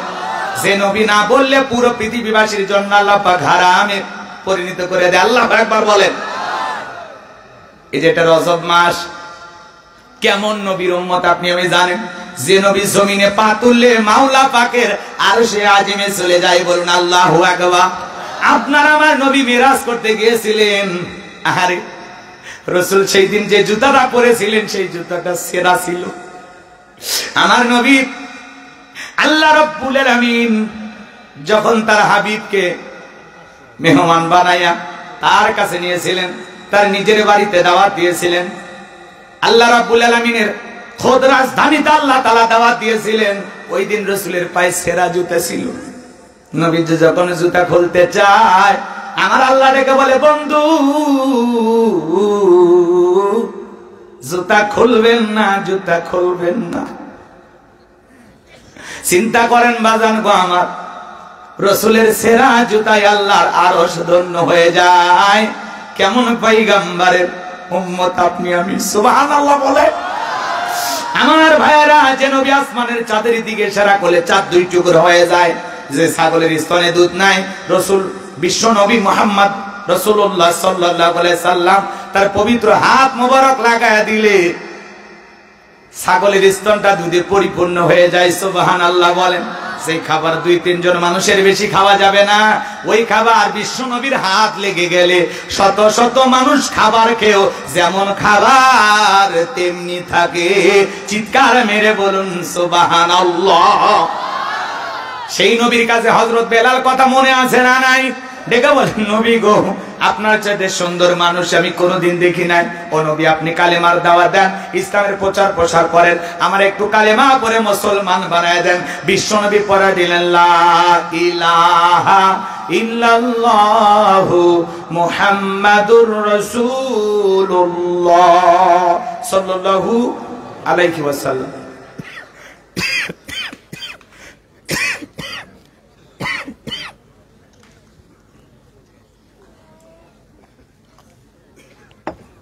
ভালো করে বোঝার চেষ্টা করবেন বাজান গো আমার। হযরতে বেলাল কালেমা পড়ে মুসলমান হয়ে গেলেন। আমার নবী ডেকে বলে, বেলাল রে, ইসলামের অবস্থা এখন ভালো না, কালেমা পড়েছো আপাতত প্রকাশ করা যাবে না। আপনারা বলেন তো, ইসলামের অবস্থা কি সব সময় ভালো থাকে? আজও তাম পৃথিবীর দিকে তাকায় দেখেন, জালেম বেঈমানদের টার্গেট ইসলাম আর মুসলমানের উপর নির্যাতন জুলুম চালানো। আজও ফিলিস্তিনের জমিনে মুসলমানের রক্ত ঝরে। কথা বলেন না কেন? হাজার হাজার মুসলমানদেরকে বোমা নিক্ষেপ করে জালেমেরা বিদায় করে দেয়। গাজাবাসীর উপরে দিনে রাতে হামলা করে, মুসলমানের মসজিদে হামলা করে, মুসলমানের হাসপাতালে হামলা করে, নিরীহ নারী পুরুষের উপরে হামলা করে। এই ইসরায়েলি ইহুদি জালেমেরা হলো পৃথিবীর সবচাইতে নিকৃষ্ট বড় বড় জাতি। এদের চাইতে জঘন্য মানবরূপী জানোয়ার আল্লাহর জমিনে নাই। কথা বলেন ঠিক কিনা? আমার ভাইয়ের একটা ভিডিও দেখে আমি চোখে পানি ধরে রাখতে পারলাম না। বাইতুল মুকাদ্দাস মসজিদুল আকসা, যেখান থেকে রাসূলের মিরাজ শুরু হয়েছিল, যেখানে অসংখ্য নবী রাসূল আল্লাহ তাআলা পাঠিয়েছিলেন, বাইতুল মুকাদ্দাস মসজিদুল আকসা, যেই মসজিদের নাম কোরআনুল কারীমের ভিতরে আল্লাহ তাআলা দিয়েছেন। বলুন আল্লাহু আকবার। মুসলমানদের প্রথম কিবলা এই মসজিদে আল্লাহর একজন বান্দা দাঁড়িয়ে সালাত আদায় করতেছেন। জালেমেরা মসজিদে ঢুকতে দেয় না। মুসলমানেরা জুমার নামাজ পড়তে যায়, 5 ওয়াক্ত নামাজ পড়তে যায়, জালেমেরা ঢুকতে যায় না। মসজিদের চতুর্দিক দিয়া ইসরায়েলি ইহুদি জালেমেরা পাহারা বসিয়েছে। আল্লাহর এই বান্দা যখন মসজিদের ভিতরে নামাজ আদায় করার জন্য ঢুকতে গেল বাজান, ঢুকতে দিল না, ধাক্কা মেরে আল্লাহর বান্দাকে রাস্তার উপরে নামাজে দাঁড়ায়া দিল। আমি নিজের চোখে ভিডিওটা দেখেছি আর কান্না করেছি। এই ফিলিস্তিনের মুসলমান ভাই যখন নামাজের মধ্যে দাঁড়িয়ে গেছেন রাস্তার উপরে, ওই ইসরায়েলি ইহুদি জালেমেরা সেনাবাহিনীরা মুসলমান নামাজ পড়ে আর এরকম ধাক্কা মারে, ধাক্কায় ফেলে দিতে চায়। আল্লাহর বান্দা নামাজের ভিতরে এত গভীর মনোযোগ, ওরে ধাক্কা মারে, কয়েকবার ধাক্কা মারলো। কয়েকবার যখন জালেম বেঈমান ধাক্কা মারে, আল্লাহর বান্দা নামাজে এমন ভাবে দাঁড়িয়েছে, ধাক্কা মেরেও ওই ইসরায়েলি জালেমেরা মুসলমান আল্লাহর বান্দাকে, নামাজি বান্দাকে 1 ইঞ্চি সরাইতে পারলো না। চিৎকার মেরে বলুন আল্লাহু আকবার, আরো জোরে বলুন আল্লাহু আকবার। মুসলমানের ইমানি শক্তি কত, ইমানের পাওয়ার কত। ফিলিস্তিনের মুসলমানেরা একটা মুসলমান বর্তমান জামানায় তাকায় দেখেন, তাদের মতো খাঁটি ইমানদার আল্লাহর জমিনে আর কেউ হতে পারে না। তারা জন্ম থেকেই পরীক্ষা দিয়ে যাচ্ছে, জালেমদের বিরুদ্ধে লড়াই করে যাচ্ছে। এরপরেও হাজারো যুদ্ধ, হাজারো বোমা, হাজারো নির্যাতন জুলুম, এরপরেও তারা আল্লাহকে সিজদা দিতে ভোলে না। কথা বলেন ঠিক কিনা? মুসলমান কারে বলে তাদেরকে দেখে বোঝা যায় ইমানের পরীক্ষা তারা দিতেছেন। কথা বলেন ঠিক কিনা? আমি অবাক হয়ে গেলাম। আল্লাহর বান্দা ফিলিস্তিনের মুসলমান প্রিয় ভাই নামাজে দাঁড়িয়ে গেছেন, ওই জালেম বেঈমান বন্দুক হাতে আছে, এরকম ধাক্কায়, কিন্তু মুসলমান এমন দৃঢ় ভাবে আল্লাহকে ভালোবেসে সিজদায় দাঁড়িয়ে গেছেন, আল্লাহকে ভালোবেসে নামাজে দাঁড়িয়ে গেছেন, এমন ভাবে নামাজ আদায় করতেছেন বাজান গো আমার, ধাক্কায় 1 ইঞ্চি সরাইতে পারি নাই। আল্লাহু আকবার বলেন। 1 ইঞ্চিও সরাইতে পারেন বলেন নাই? 1 ইঞ্চি সরাইতে পারেন নাই বলুন না আল্লাহু আকবার। এরকম ঈমান আপনার আমার থাকার দরকার আছে না নাই? যে ঈমান প্রয়োজনে জ্বলে ওঠে না, যে ঈমান সত্য ন্যায়ের কথা বলে না, যে ঈমান অন্তরে নাই, যে ঈমান অন্তরে নাই, মুখে ফোটাই কথার কলি, কিভাবে তারে বলো ঈমান বলি, কিভাবে তারে বলো ঈমান বলি। যে ঈমান প্রয়োজনে জ্বলে ওঠে না, যে ঈমান সত্য ন্যায়ের কথা বলে না। আল্লাহু আকবার। কষ্ট হচ্ছে আপনাদের? আমার ভাইরা ভালো করে বোঝেন। তাহলে মুসলমান নামাজে দাঁড়িয়ে যায়, ইসরায়েলি ইহুদি জালিমেরা ধাক্কা মারে, বন্দুক নিয়ে দাঁড়িয়ে থাকে, পিস্তল নিয়ে দাঁড়িয়ে থাকে। মুসলমান পিস্তলের সামনে দাঁড়িয়ে রব আল্লাহকে সিজদা দেয়, আল্লাহ রাব্বুল আলামিনকে সিজদা দেয়। জালেমদের বন্দুকের নল তাদের অন্তরকে কাঁপাইতে পারে না, তাদের অন্তরের ভিতরে আছে একমাত্র রবের ভয়। কথা কয় না? তারা রবের ভয়ে কাবু। দুনিয়ার বন্দুক, পিস্তল, বোমা তাদের ইবাদত থামাইতে পারে না। চিন্তা করেন, বন্দুকের সামনে দাঁড়িয়ে আল্লাহকে সিজদা দেওয়া, এটা কি চারটিখানি ঈমান? এটা কি ছোটখাটো ঈমান না পাক্কা ঈমান? এটা মজবুত ঈমান। এরা হলো খাঁটি মুসলমান। কথা বলেন ঠিক কিনা? বর্তমান যুগের সেরা মুসলমান ফিলিস্তিনের মুসলমানেরা। কথা বলেন ঠিক কিনা? হাজারো নির্যাতন জালেমের বুলেটের মোকাবেলা করেও আল্লাহকে সিজদা দেয়, হাজারো নির্যাতন জুলুম সহ্য করে তারা রবকে ভোলে না। কথা বলেন ঠিক কিনা? আমার ভাইরা যে কথা বলতে চাচ্ছিলাম, এই ভিডিওটা দেখার পর আমার চোখের পানি চলে এসেছিল বাজান গো আমার। আল্লাহর বান্দা ফিলিস্তিনি মুসলমান ভাই নামাজে দাঁড়িয়ে গেছে, জালেমেরা এসে ধাক্কা মারে, বন্দুকের নল দিয়া গুতা মারে। এরপরে আল্লাহর বান্দা নামাজ ছাড়ে না, আর নামাজের স্থান থেকে 1 ইঞ্চি তারা সরাইতে পারে নাই। বলুন না আল্লাহু আকবার। সামনের দিকে যাই বাজান গো আমার। যে কথা বলতে চাচ্ছিলাম, আজকে তাম পৃথিবীতে মুসলমানদের উপর নির্যাতন জুলুম চালায়। ভারতে গরু গোশত খাবার অপরাধে মুসলমানকে হত্যা করে জালেমেরা। কথা বলেন ঠিক কিনা? জ্যান্ত মুসলমানকে ধরে জালেমেরা পুড়িয়ে আগুন লেগে হত্যা করে। চীনের উইঘুরের দিকে তাকায় দেখেন, হাজার হাজার মুসলমানদের উপর নির্যাতন জুলুম চালায়। হাজারো নির্যাতন জুলুম সহ্য করে মুসলমানেরা টিকে আছে, টিকে থাকবে মৃত্যু পর্যন্ত, কিয়ামত পর্যন্ত। মাজান গো আমার, জালেমদের হাজারো পথ পারিয়ে, জালেমদের হাজারো পথ মোকাবেলা করে মুসলমানকে তার লক্ষ্যের গন্তব্যে পৌঁছানোর দরকার আছে না নাই? একটু মনোযোগ দিয়ে শোনেন বাজান। বিশ্বনবী ডেকে বলে বেলাল কালেমা পড়েছো আপাতত প্রকাশ করা যাবে না। হযরতে বেলাল ডেকে বলে নবী গো আমার জীবনের কোনো দাম নাই, আমার মনিব উমাইয়াকে বলেছিলাম উট দুম্বা ছাগল পেশাব পায়খানা করে দেয়, ওই ঘরে থাকতে আমার বড় কষ্ট হয়। যুবক কি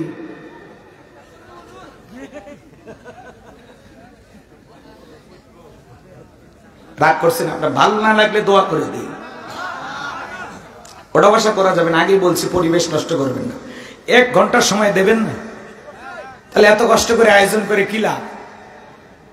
একটু মেহেরবানি করে সময় দেন, আস্তে আস্তে মজা পাবেন ইনশাল্লাহ। যুবক নিরাশ হয়ে না, তোমরাও যুবক আমিও যুবক, পৃথিবীর অবস্থা করুন, বক্তার দরকার তরুণ, কথা বলে ঠিক কি না?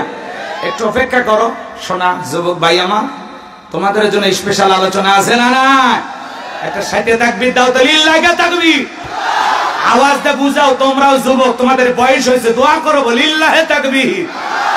আমার যুবক ভাইরা কি দোয়া করব পরে বলতেছি, সামনের দিকে যায়, গভীর মনোযোগ দিয়ে শুনবেন বাজান গো আমার।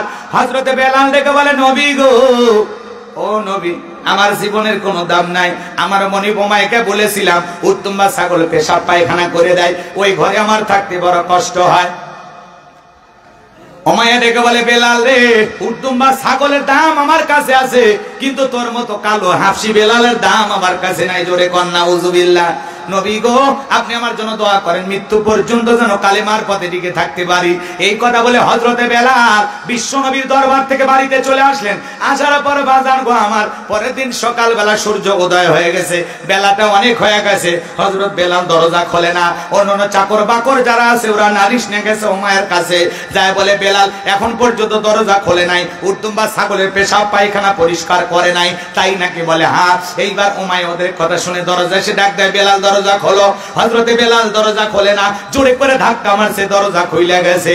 এইবার উমাইয়া তাকায় দেখে সেই রাত্রিতে হযরতে বেলাল কালেমা পড়ে মুসলমান হয়েছে, ওই রাত্রিতে একটা উট দুম্বা ছাগলের কাছে কোনো পেশাব পায়খানা নাই। বলুন আল্লাহু আকবার।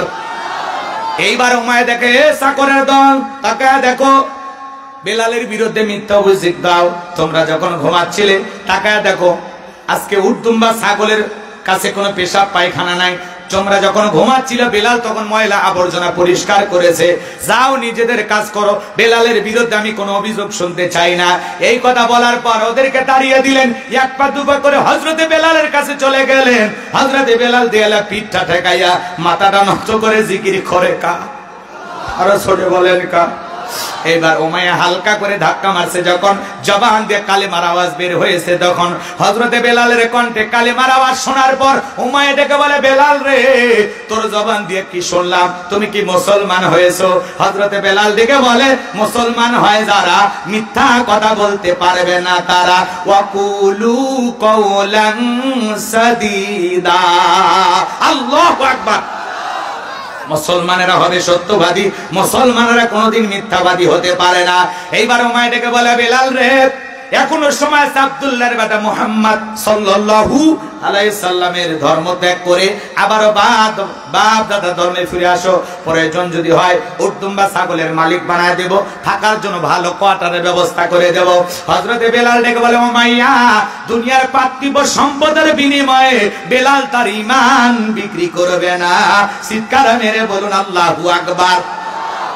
এই কথা শোনার পর উমাইয়া ডেকে বলে আমার কথা না শুনলে বড় নেতা আবু জেলকে খবর দেব। হযরতে বেলাল ডেকে বলে কোন বড় নেতা ছোট নেতা কাউকে এখনো গোনার টাইম নাই, আমি দুনিয়ার আবু জেলকে ভয় করি না, আমি ভয় করি আমার আল্লাহকে। আমার ভাইরা ভালো করে গভীর মনোযোগ দিয়ে কথাগুলো শুনবেন। এইবার উমাইয়া চলে গেল আবু জেলের বাড়িতে, যা বলে নেতা সংবাদ খুব খারাপ, আমার বাড়ি কিতদার বেলাল কালেমা পড়ে মুসলমান হয়েছে। তাই নাকি? বলে হ্যাঁ ঠিক আছে যাও তুমি বাড়িতে যাও, আমি আসতেছি। আবু জেলের একটা বিশেষ বাহিনী ছিল যাদের কাজই হলো মুসলমানদের উপর নির্যাতন জুলুম চালানো। আবু জেলের একটা বিশেষ বাহিনী ছিল, ক্যাডার মাস্তান সাঙ্গ পাঙ্গ ছিল, যাদের কাজই হলো মুসলমানদের উপর নির্যাতন জুলুম চালানো। আজও তাম পৃথিবীর দিকে তাকায় দেখেন জালেমদের একটা বিশেষ বাহিনী আছে, ইমানদার টুপিওয়ালা দাড়িওয়ালা উপদের আল্লাহওয়ালাদের উপরে নির্যাতন জুলুম চালানোর জন্য। কথা কয় না, কথা কয় না। জালেমদের একটা বিশেষ বাহিনী আছে যাদের কাজই হলো ইমানদার মুসলমান আল্লাহওয়ালাদের রক্ত নিয়ে খেলা করা। কথা বলেন ঠিক কিনা? মনে রাখবেন, যাদের হাতে মুসলমানের রক্ত লেগে গেছে, কিয়ামত পর্যন্ত যদি খানায় কাবার গিলাফ ধরে কান্নাকাটি করে কোনো লাভ হবে না। কথা বলেন ঠিক কিনা? আপনি নিজেকে মুসলমান দাবি করেন, আবার মুসলমান হত্যা করেন, কথা বলেন না কেন? আছে না, আছে না নাই? ভালো করে বোঝার চেষ্টা করবেন বাজান গো। আমার যে কথা বলতে চাচ্ছিলাম, তামাম পৃথিবীর জালেম বেঈমানেরা ঐক্যবদ্ধ হয়েছে পৃথিবীর জমিতে ইসলাম আর মুসলমানকে বিদায় করে দেওয়ার জন্য। কথা বলে ঠিক কিনা? আবু জেহেল তার বিশেষ বাহিনী নিয়ে ওমায়ের বাড়িতে হাজির হয়ে গেল। বেলালকে ডাইকে বলে, বেলাল এইদিকে আসো, আমি তোমারে পার্সোনাল ভাবে মহব্বত করি, তোমার উপর একটা বিশেষ নজর ভালোবাসা আছে। বেলাল রে, এসব কি শুনছি, তুমি নাকি কালেমা পড়ে মুসলমান হয়েছো, এখনো সময় আছে, ইসলাম ধর্ম ত্যাগ করে আবারও বাপ দাদার ধর্মে ফিরে আসো। প্রয়োজন যদি হয় উর্দুম বা ছাগলের মালিক বানায় দেব, থাকার জন্য ঘর বাড়ি ব্যবস্থা করে দেব, ব্যবসা বাণিজ্য যদি করতে চাও, দেড়হাম টাকা পয়সা যা লাগে আমরাই তোমাকে দেব। বেলাল তুমি যা চাইবে আমরা তোমাকে তাই দেব। বিশাল একটা লোভনীয় প্রস্তাব দেওয়া হলো। হযরত বেলাল থেকে বলে, আবু জেহেল রে, দুনিয়ার সব সম্পদ যদি বেলালকে দিতে চাও, বেলাল দুনিয়ার পার্থিব সম্পদের বিনিময়ে তার বেলালের ঈমান বিক্রি করবে না। চিৎকার মেরে বলুন আল্লাহু আকবার। হযরত বেলাল দেখে বলে, বেলাল তার পার্থিব সম্পদের বিনিময়ে বেলাল ঈমান বিক্রি করবে না। দুনিয়ার সব সম্পদ ছাড়তে রাজি, কালেমার পথ ছাড়তে রাজি নাই। বলুন আল্লাহু আকবার। আর আজকে মুনাফিক মার্কা মুসলমান টাকার কাছে বিক্রি হয়ে যায়। টাকা যেদিকে ওদের ফতুয়া সেইদিকে আছে না নাই? অবৈধ বউ তালাক হয়ে গেছে, নেওয়ার কোনো উপায় নাই। ৫-১০ হাজার টাকা যদি হাতের মধ্যে ধরাইয়া দেয়, তখন বলে মানুষ মাত্রই ভুল হয়, সমস্যা নাই, তওবা করে আরেকবার রিস্ক নেন। কথা কয় না কে? টাকার গন্ধে ফতুয়া এদিক সেদিক করে এমন মুসলমান আছে না নাই? টাকা যেই দিকে ফতুয়া সেই দিকে টাকার বান্ডিলের কাছে নিজের আমল ঈমান বিক্রি করে দেয়, আছে না নাই? আছে না নাই? ভালো করে বুঝবেন বাজান গো আমার। যে কথা বলতে চাচ্ছিলাম, গভীর মনোযোগ দিয়ে কথাগুলো শ্রবণ করার চেষ্টা করবেন। এইবার আবু জেহেল ডেকে বলে, বেলাল এত বড় লোভনীয় প্রস্তাব দিলাম, রাজি হইলা না, সোজা আঙ্গুলে ঘিউ না উঠলে আঙ্গুলে একটু বাঁকা করা লাগবে। এই কথা বলে যুবকদেরকে লিলিয়ে দিল, চাবুক দিয়ে পিটাও। হযরত বেলালকে চাবুক দিয়ে পিটানো শুরু হয়ে গেল। চাবুক দিয়ে পিটাইতে পিটাইতে কালো চামড়া গুলো ফেটে রক্ত ঝরা শুরু হয়ে গেল। আমার ভাইরা, এইবার আবু জেহেল ডেকে বলে, বেলাল চাবুক দিয়ে পিটাইতে পিটাইতে পিঠ দিয়ে রক্ত ঝরতেছে রে বেলাল, এরপরেও কি নবীর কালেমা ছাড়বি না? হযরত বেলাল দেখে বলে, আবু জেহেল রে, মারতে মারতে যদি মেরেও ফেলে দাও, জীবনটা দিতে রাজি, বিশ্ব নবীর কালেমা ছাড়তে রাজি নাই। বলুন আল্লাহু আকবার। এইবার হযরত বেলালের পায়ে রশি লাগানো হলো। হযরত বেলালের পায়ে রশি লাগা আরবের উত্তপ্ত গরম বালিতে ছেঁচড়ায়া ছেঁচড়ায় নিয়ে ঘোরা গেল। আরবের বালিগুলো এত গরম, চাল দিলে মুড়ি হয়ে যায়, এত উত্তপ্ত গরম। ওই ফুটান্ত গরম বালিতে ছেঁচড়ায় ছেঁচড়ায় নিয়ে ঘোরা গেল। বাবলা গাছের কাটা গুলো জিব্বার ভিতরে পেরেকের মতো মারা গেল। হযরত বেলালের পরে আল্লাহর জিকির বন্ধ করে না। বিকেল বেলা যখন হয়ে গেল, আবু জেহেল ডেকে বলে, বেলাল রে, চাবুক দিয়ে পিটাইলাম, পায়ে রশি লাগাইয়া ছেঁচড়ায় ছেঁচড়ায় নিয়ে ঘুরলাম, এত নির্যাতন জুলুম করা হলো রে বেলাল, এরপরেও কি বিশ্ব নবীর দল ত্যাগ করবি না? আবারও কি বাপ দাদার ধর্মে ফিরবি না? হযরতে বেলাল দেখে বলে, আবু জেহেল রে, মারতে মারতে যদি মেরেও ফেলে দাও, বেলালের নিঃশ্বাস থাকবে যতদিন, বেলাল ইসলামের পথে টিকে থাকবে ততদিন, বেলাল জীবন দিতে পারে, নবীর কালেমা ছাড়তে পারে না। আল্লাহু আকবার। এবার আবু জেহেল বলে, যুবকেরা দাও, কয়েকজন মিলে বড় একটা পাথর নিয়ে এসে বেলালের বুকের উপরে চাপায়া দাও। তাই করা হলো। বিশাল বড় একটা পাথর বেলালের বুকের উপরে চাপায়া দিয়া কাফেররা মনে মনে ভাবলো, আবু জেহেল মনে মনে ভাবলো, বেলাল পাথরের চাপার আঘাতে মারা যাবে, এই কথা ভেবে ওরা চলে গেল। হযরতে বেলালের বুকের উপরে পাথর, এরপরে জিহ্বা নাড়ায় জিকিরি করে কার? আপনাকে তো জিকিরি করার জন্য কেউ পিটাই না, মারে না, এবার তারপরেও কপাল পোড়া মুসলমান আল্লাহর জিকিরি করে না। আপনাকে কি জিকির করার জন্য কেউ পিটায়? বেলালের মতো নির্যাতন জুলুম করে না, করে না। জিকির করার জন্য আলাদা সময় লাগে না। দোকানদারি করতে করতে জিকির করা যায়, রিক্সা ভ্যান চালাতে জিকির করা যায়, মাঠে কাজ করতে করতে জিকির করা যায়, চলতে ফিরতে উঠতে বসতে সব সময় আল্লাহর জিকির করা যায়। কিন্তু আপনার মুখে আল্লাহর জিকির নাই, আছে এলাকার মানুষের সমালোচনা। কথা কয় না, কথা কয় না। আল্লাহর নামের জিকির নাই, খালি উমুক খারাপ তুমুক খারাপ, এ ভালো না সে ভালো না, ওটা করছে ওটা করছে। মানুষের সমালোচনা না করে নিজের আত্মসমালোচনা করেন, নিজের আত্মশুদ্ধি করার জন্য কাজ করেন, নিজেকে পরিবর্তন করার জন্য ভাবেন। নিজের যে ত্রুটিগুলো আছে, ভুল আছে, অপরাধ আছে, এগুলো ভেবে ভেবে আল্লাহর কাছে তওবা করেন।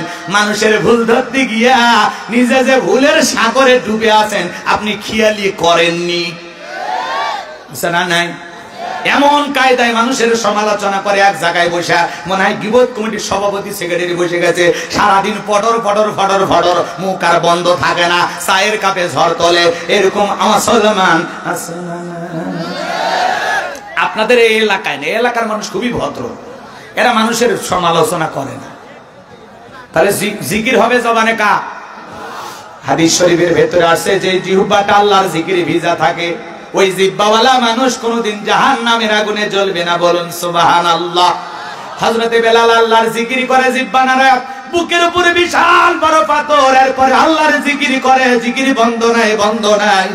চোখের কোনায় পানি নিয়ে আল্লাহকে ডেকে বলে, আল্লাহ বুকের উপরে পাথর থাকার কারণে তোমার মতো মালিকের জিকির করতে বড় কষ্ট। ও আল্লাহ, তুমি তো সেই আল্লাহ, ইব্রাহিমের জন্য যদি নমরুদের আগুনকে ফুলের বাগান বানায় দিতে পারো, ও আল্লাহ তুমি কি পারো না আমি বেলালের বুকের পাথরটাকে তুলার মতো নরম বানায় দিতে? হযরতে বেলাল দোয়া করতে দেরি, আসমানের মালিক আল্লাহ দোয়া কবুল করতে দেরি করে নাই, করে নাই।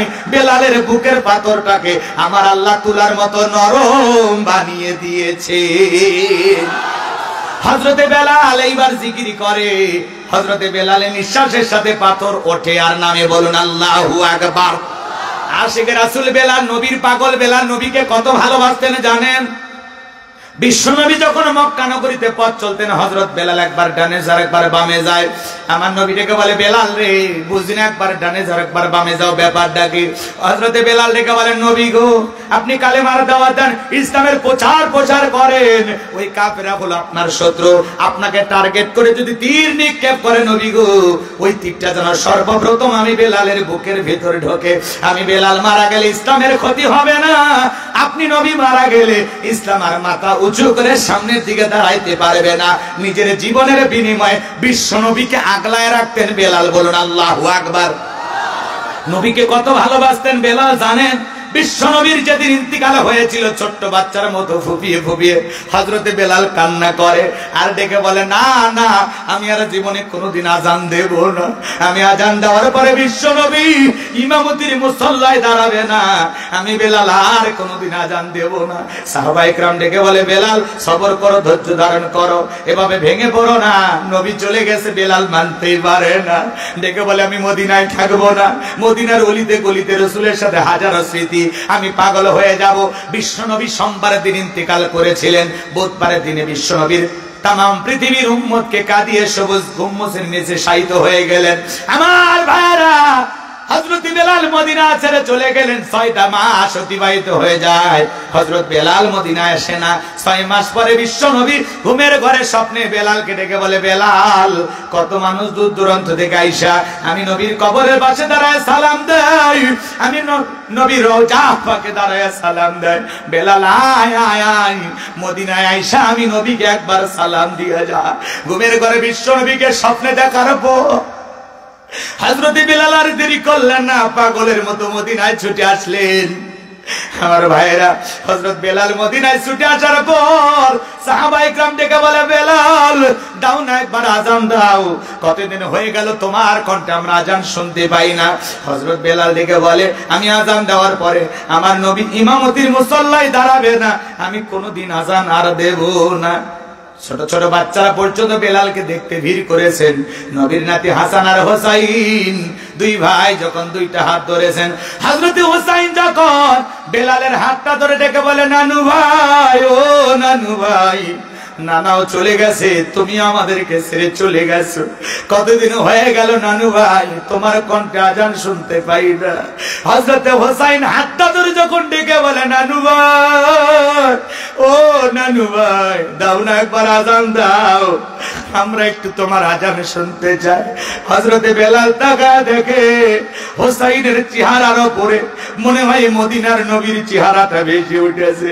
আমার বিশ্ব নবী ডাইকা বলে বেলাল দেন একবার আজান দে, আমি নবী কতদিন হয়ে গেল তোর আজান শুনতে পাই না। হযরতে হোসাইন যখন হাতটা ধরে নানু ভাই বলে ডাক দে, আর বলে ও নানু ভাই দাও না একবার আজান দাও, আমরা তোমার কণ্ঠে আজান শুনতে চাই। হযরতে বেলাল হুসাইনের অনুরোধ আর ফেলাইতে পারলেন না, কারণ বেলাল জানেন আমার নবী হুসাইন আর হাসানকে কত ভালোবাসতেন। হযরতে বেলাল 6 মাস পরে আইসা আবার মদিনায় আজান দিলেন, বলুন আল্লাহু আকবার। লম্বা ঘটনা ছিল, আর ওইদিকে গেলাম না বাজান গো আমার। হযরতে বেলালের বুকের উপরে পাথর, নির্যাতন জুলুমের খবর বিশ্বনবীর কান পর্যন্ত যখন পৌঁছে গেল, আমার নবী দিকে বলে ও আমার আবু বকর, আমার বেলালের কষ্টের কথা আমার আর সহ্য হয় না, যাও যাও তুমি আমার বেলালের জন্য একটা কিছু করো। হযরত আবু বকর সিদ্দিক রাদিয়াল্লাহু তাআলা কয়েক গুণ দাম বেশি দেয়া গোলামের জীবন থেকে হযরত বেলালকে আজাদ করলেন, মুক্ত করলেন, বলুন আল্লাহু আকবার। একদিকে সন্তান হারানোর ব্যথা, অন্যদিকে সাহাবায়ে কেরামদের উপর নির্যাতন জুলুম। ভালো করে বোঝেন নবীজির মনটা খারাপ। বিশ্ব নবীর যখন মনটা খারাপ, নবীকে সান্ত্বনা দেওয়ার দায়িত্ব কার? আমার আল্লাহ ডেকে বলে জিবরাইল আমার বন্ধুর মা নাই বাবা নাই, আমি ছাড়া আমার বন্ধুর কেউ নাই। হে জিবরাইল আমার বন্ধুর মনটা হয়েছে ভারী, আমি আল্লাহ সইতে নাহি পারি। লাহু মাহফুজ থেকে সূরা কাউসার নিয়ে যায় আমার বন্ধুর উপরে নাজিল করো তাড়াতাড়ি। চিৎকার মেরে বলুন আল্লাহু আকবার। আমার বিশ্ব নবী ডেকে বলে আনাস আমার মনটা কেন খারাপ তোমরা জানো, কিন্তু আমার মুস্কি হাসি দেওয়ার কারণ হলো এই মাত্র আসমান থেকে জিবরাইল এসে আমার উপরে সূরা কাউসার নাজিল করলো, বলুন আল্লাহু আকবার। বিশ্ব নবী তখন সাহাবায়ে কেরামদের সামনে তেলাওয়াত করে শোনায়া দিলেন, সবাই জবান সেরে পড়ুন ইন্না আ'তাইনাকাল কাউসার ফাসাল্লি লিরাব্বিকা ওয়ানহার ইন্না শানিয়াকা হুয়াল আবতার। আল্লাহু আকবার। এ ভাই ভাল লাগে না কোরআনের কথা? ভাল লাগে না? এ যুবকে ভালো কাজ তোমাকে ভালো লাগবে না। কোরআনের তেলাওয়াত যদি ভালো না লাগে অন্তরে মরিচা পড়ছে, ভাইরাস ঢুকে গেছে। ছোটবেলায় বাবার হাত ধরে মসজিদে গিয়েছিলাম, ইমাম সাহেবের কণ্ঠে সূরা ফাতিহা শুনেছিলাম। আজকে আপনার বয়স 30, 40, 50, 60 বছর ধরে যারা সালাত আদায় করে কমপক্ষে 40 বার সূরা ফাতিহা পাঠ করতে হয়। বলেন তো তাহলে হায়াতের জিন্দেগিতে 50-60 বছর নামাজ পড়লে কত লক্ষ বার সূরা ফাতিহা পাঠ করেছে। কেউ কি বিরক্ত হয়ে বলেছে যে সূরা ফাতিহা পড়তে ভালো লাগে না? বলেছে ভাই? বলেছে? কেউ বলে না।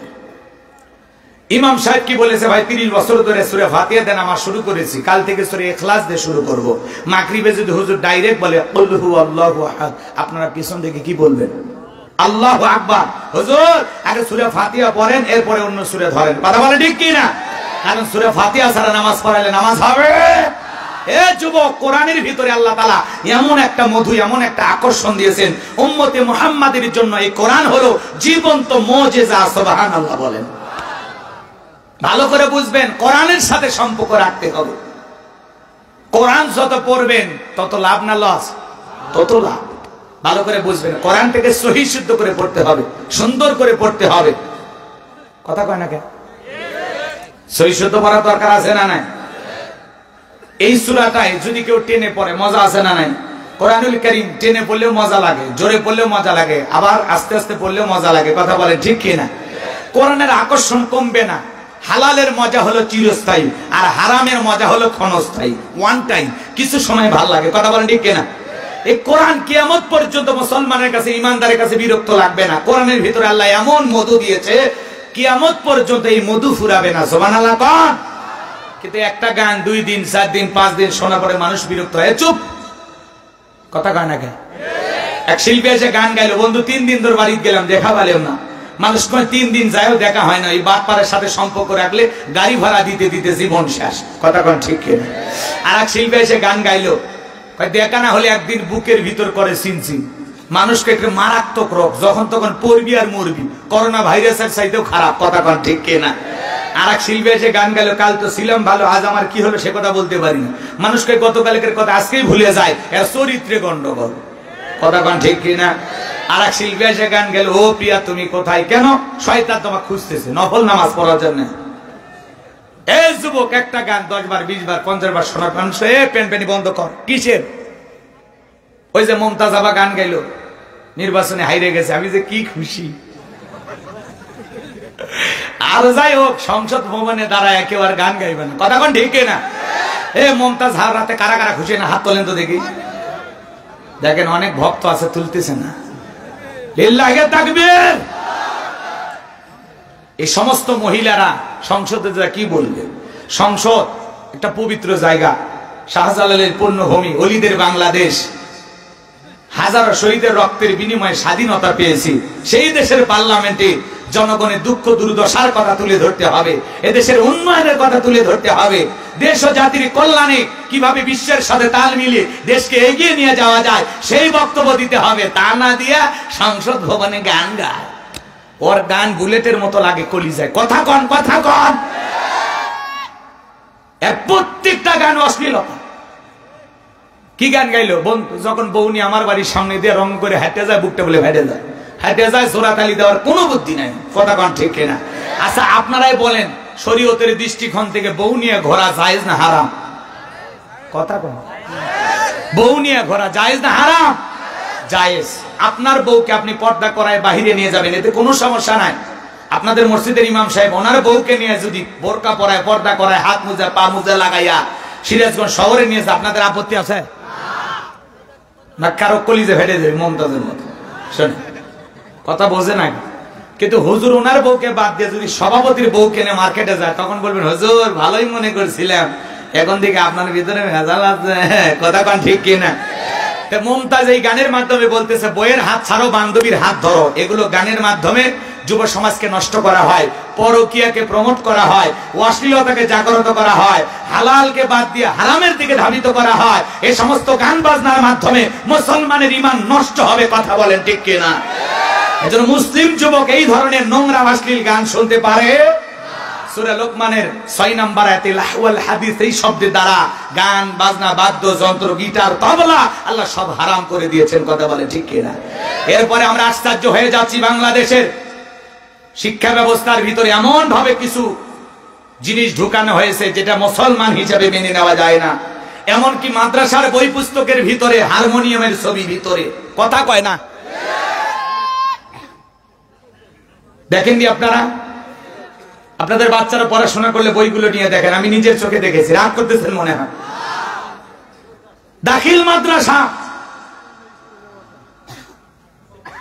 যেখানে নারীরা হেজাব পরে যায়, বোরকা পরে যায়, পর্দা পরে যায়, সেখানে বইয়ের প্রথম পেজেই নারীর বেপর্দার ছবি গাছের সাথে ঝুলে আছে। আর একজন লাফাইতেছে, নাচতেছে, আর একজন আবার হারমোনিয়াম নিয়ে বসে আছে। কথা কয় না? বলেন তো, মাদ্রাসায় বাচ্চা কাচ্চা কি জ্ঞান শিখতে যায়? কৌতুক শিখতে যায়? অভিনয় শিখতে যায়? স্কুলে এগুলো ছিল আগে কিছুটা। এখন যেভাবে সব জায়গায় গান বাজনা, হারমোনিয়ামের ছবি, সারেগামাপা নিদাপা গা সা মা গা, যেইভাবে ঢুকানো হচ্ছে মাদ্রাসার ভিতরে, আর যাই হোক এটা মেনে নেওয়া হয় যাবে না। কথা বলেন ঠিক কিনা? আমরা মুসলিম হিসাবে যদি প্রতিবাদ না করি, শরীফ থেকে শরীফার গল্প, মুন্না থেকে মুন্নির গল্প, নানান ধরনের ভাবে যুব সমাজকে অশ্লীলতার দিকে ধাবিত করা হচ্ছে। কথা বলেন ঠিক কিনা? আরে ভাই, হিজড়াদেরকে নিয়ে গল্প লেখেন, ফার্স্ট জেন্ডারদেরকে নিয়ে আমাদের কোনো আপত্তি নাই, এ সমাজে তাদের বেঁচে থাকার অধিকার আছে। কিন্তু এই ট্রান্সজেন্ডারের নামে সমকামিতাকে প্রমোট করবেন, এ জাতির যুব সমাজকে বুঝাইয়া দেবেন দেখতে ছেলেটা পুরোটাই ছেলে, কিন্তু মনে মনে একজন মেয়ে। এখন মনে মনে একজন মেয়ে ভেবে ওরে যদি আর একটা মেয়ের সাথে বিয়ে দেয়, কি বাসর হবে? কথা কয় না, কথা কয় না, হেরোজা হেরোতায়। এগুলো কি বুঝানো হচ্ছে? মনে আমি দেখতে পুরুষ, পুরোটা পুরুষ না, আমি এখন নিজেকে মেয়ে মেয়ে ভেবে আমি বললাম আমি একজন মহিলা, ঘোষণা দিলাম মনে মনে আমি একজন মেয়ে, তাহলে বাবা মা আমাকে এখন আর একটা মেয়ের সাথে বিয়ে দেবে না? না ছেলের সাথে, ছেলের সাথে বিয়ে দিলেও যা হবে, অবস্থা খারাপ না ভালো? ছেলেরও যা, আর এই যে মনে মনে যে ছেলে এরও তাই। কথা কোন ঠিক কিনা? গন্ডগোল পাকবে কিনা? এজন্য এগুলোর দ্বারা অন্য কিছু তারা ইঙ্গিত করতেছে, সূক্ষ্ম ভাবে ব্রেন ওয়াশ করা হচ্ছে, ছোট ছোট বাচ্চা মগজ ধোলাই করা হচ্ছে। কথা বলে ঠিক কিনা? আজকে মাদ্রাসা শিক্ষা ব্যবস্থার ভিতরে আপনাকে গীত শেখানো হচ্ছে, লীলাবালি লীলাবালি, বইয়ের ভিতরে লিখে দিছে লীলাবালির গীত।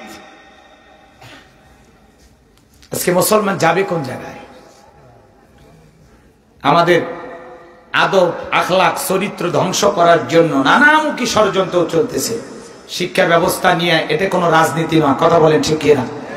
আপনারা যা খুশি তাই করেন, পাবলিক মন খারাপ করবে না। অন্তত আমাদের সন্তানদের ভবিষ্যৎ নিয়ে কাউকে খেলা করতে দেয়া হবে না। কথা বলেন ঠিক না? সন্তানদের ভবিষ্যৎ নিয়ে খেলবেন না।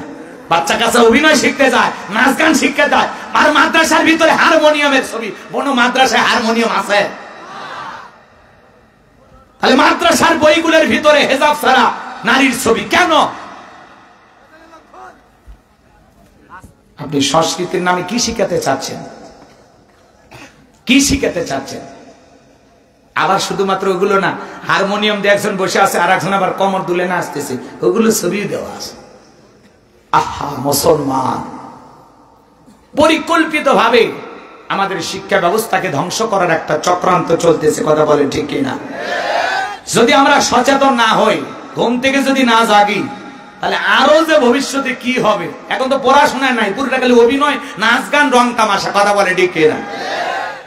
আজকে দেখলাম, শোনেন, এই যে নাটোর শহরের একটা গার্লস স্কুলে একটা ছেলে বোরকা পরে মহিলা সাইজা স্কুলের ভিতরে ঢুকেছে। কোন স্কুল? গার্লস, মহিলাদের স্কুলে। কথা কয় না? বালিকাদের স্কুলের ভিতরে একটা ছেলে বোরকা পরে মহিলা সাইজা ঢুকছে। কথা কয় না? কথা কয় না? এই ছেলেটা আবার ঢোকার পিছনে কারণ আছে, এবার বাজি ধরেছে।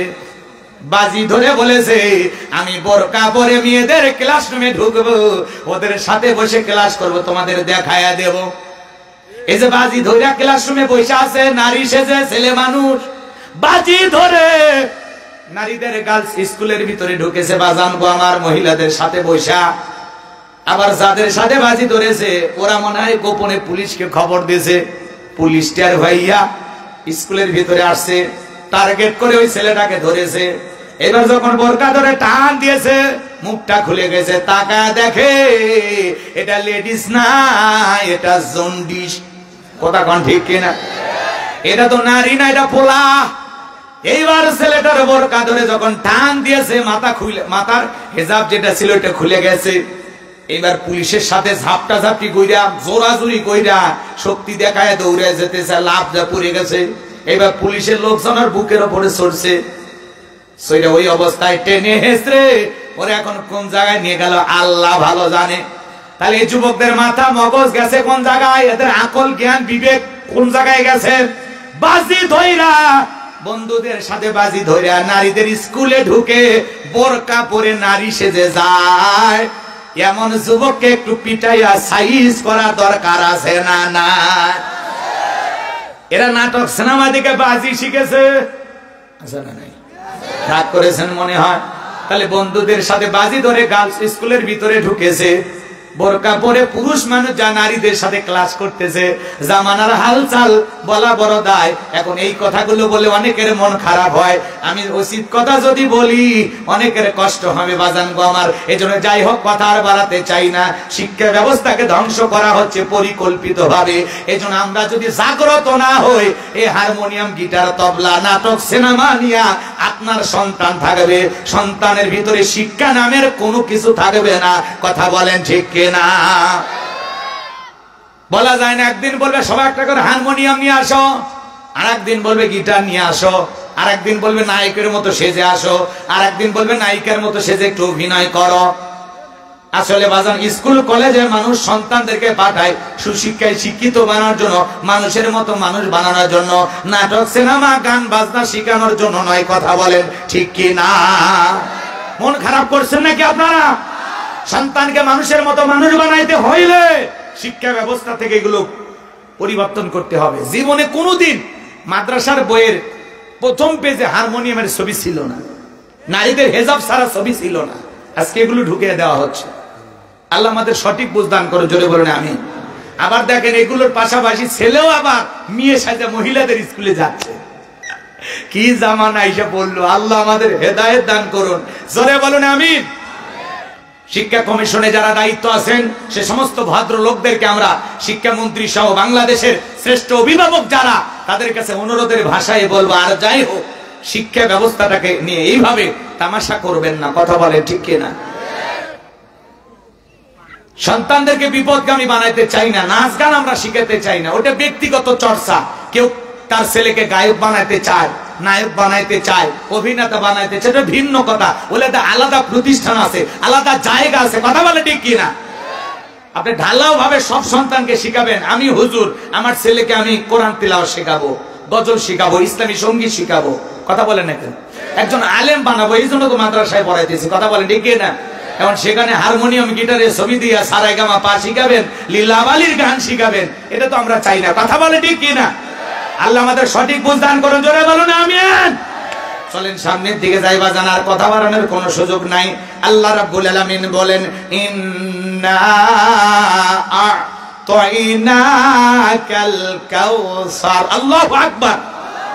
আমার আল্লাহ রাব্বুল আলামিন বলেন, নিশ্চয়ই আমি আল্লাহ পাক আপনাকে হাউজে কাউসার দান করেছি। আমার আল্লাহ বলেন, নবী গো, দুনিয়ার কোন নবী রাসূলকে আমি আল্লাহ পাক হাউজে কাউসার গিফট করি নাই, আমি আমার বন্ধুকে হাউজে কাউসার গিফট করেছি। বলুন আল্লাহু আকবার। অন্য কোন নবী রাসূলকে আল্লাহ পাক হাউজে কাউসার গিফট করেন নাই, আপনার আমার নবীকে আল্লাহ তাআলা হাউজে কাউসার দান করেছেন। চিৎকার মেরে বলুন সুবহানাল্লাহ। ইন্না আ'তাইনাকাল কাউসার।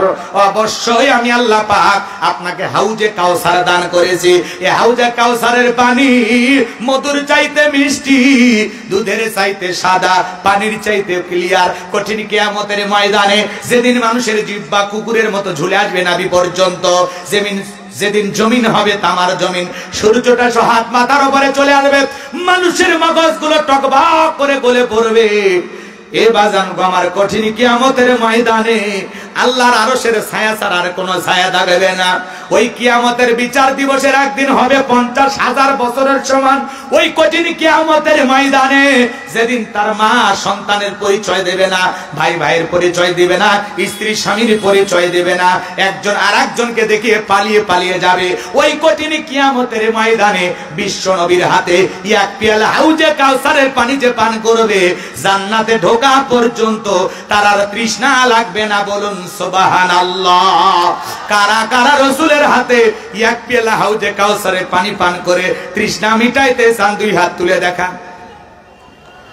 আল্লাহ রাব্বুল আলামিন আমাদের সবাইকে রাসূলের হাতে এক পেয়ালা হাউজে কাউসারের পানি পান করার সৌভাগ্য দান করুন। জোরে বলুন আমিন। আরো জোরে বলুন আমিন। হাত নামান, চাইলেন আর পেয়ালা পাইলেন। শোনেন, থামেন থামেন। হাজার হাজার মানুষ দলে দলে বিশ্ব নবীর হাতে এক পেয়ালা হাউজে কাউসারের পানি পান করার জন্য রওনা করবে। কিছু মানুষের সামনে আল্লাহ তাআলা পর্দার আবরণ তৈরি করে দেবেন। এরপরে সংখ্যা কমে যায়, কিছু মানুষ রাসূলের কাছে যাবেন। আমার বিশ্ব নবী তখন ডেকে বলবেন, আল্লাহ, আমার হাজার হাজার উম্মতকে দেখতে পাইলাম, এখন কেন জানি সংখ্যা কমে গেল, ব্যাপারটা বুঝতে পারলাম না। আমার আল্লাহ ডেকে বলে, বন্ধু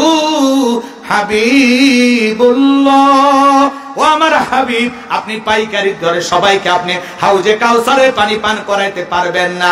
নবী গো, দুনিয়ার জমিনে দুইটা অপরাধ করেছিল যারা, হাউজে কাউসারের পানি পান করার সুযোগ পাবে না তারা।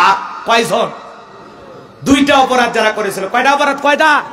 ভালো করে বুঝবেন। এই অপরাধী কারা একটু অপেক্ষা করেন। বাজান গো, আমার যে কথা বলতে চাচ্ছিলাম, দলে দলে মানুষ বিশ্ব নবীর কাছে আসবেন হাউজে কাউসারের পানি পান করার জন্য। হযরত আবু বকর সিদ্দিক রাদিয়াল্লাহু তাআলা পিয়ালাগুলো ভরায়া দিবেন, মাঝখানে দাঁড়িয়ে থাকবেন হযরত ওমর বিশ্ব নবীর হাতে দিবেন, আর নবীজি তারা আদরের উম্মতকে খুঁজে খুঁজে হাউজে কাউসারে পানি পান করাবেন। এই হাউজে কাউসারের পানির পিয়ালার সংখ্যা কত, আকাশে তারকারাজি গুণে যেমন শেষ করা যাবে না, হাউজে কাউসারের পিয়ালার পানির সংখ্যা গুণেও শেষ করা যাবে না। বলুন সুবহানাল্লাহ। রাসূল হাউজে কাউসারের পিয়ালা নিয়ে দাঁড়িয়ে থাকবেন, রসুলের হাতে থেকে নিয়ে পান করবেন, রসুলকেও দেখাও হবে, হাউজে কাউসারের পানি পান করা হবে। এই দৃশ্যের মুখোমুখি আপনারা হতে চান? কথা কয় না, হতে চান? আপনি চাইলে তো পানি পাবেন না, এই পর্যন্ত পৌঁছাতে গেলে আপনাকে যে একটু কষ্ট করা লাগবে। মনে করেন আমি আপনাদের এলাকায় আসলাম, আসার পরে একটা ছেলের হাতে কিছু চকলেট দিলাম, দিয়ে বললাম বাবা আমার জন্য এক বদনা পানি নিয়ে আসলাম, একটু ওযু করবো। ওই ছেলেটা চকলেট পাইয়া বদনা নিয়ে মারছে দৌড়, আনন্দের ঠেলায় মাঝখানে যায় পড়ে গেছে, আচার খাইয়া হাঁটু ছিলে গেছে, রক্ত বের হয়েছে, ব্যথাও পাইছে, কিন্তু চকলেট থাকার কারণে উঠে দাঁড়াইয়া পানি নিয়ে আমার সামনে হাজির।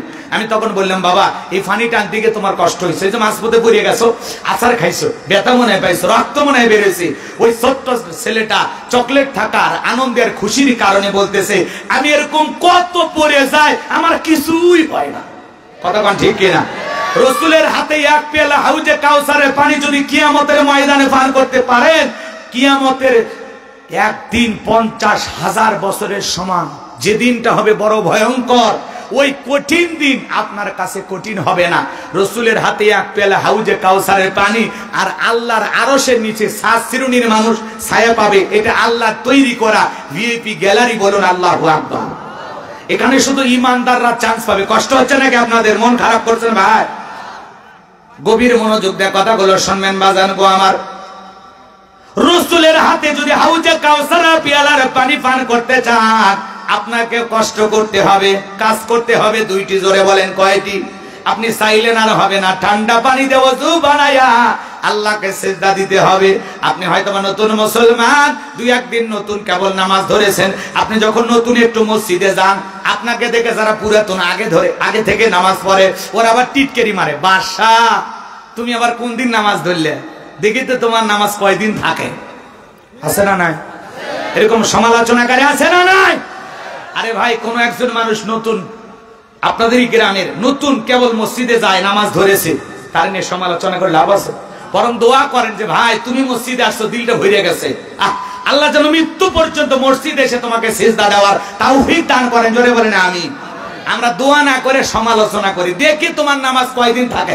ওই মানে মসজিদের দারোয়ান, কে আসে আর কে যায় খবর নেই। কথা কোন ঠিক কে না? রাগ করেছেন আপনারা? শোনেন, ভালো করে শোনেন, কথা বোঝার চেষ্টা করেন। যুবক একটু নতুন দাড়ি রাখছে, বউ কিনে ঘোরাঘুরি করতেছে, মানুষটাকে বলে ভাবি আপনি ভালো আছেন, সাথে চাচার খবর কি? বউ এসে বাড়িতে রাগ করে, তোমার সাথে বাইরে যাওয়া যায় না, আমাকে ডাকে ভাবি আর তোমাকে ডাকে চাচা।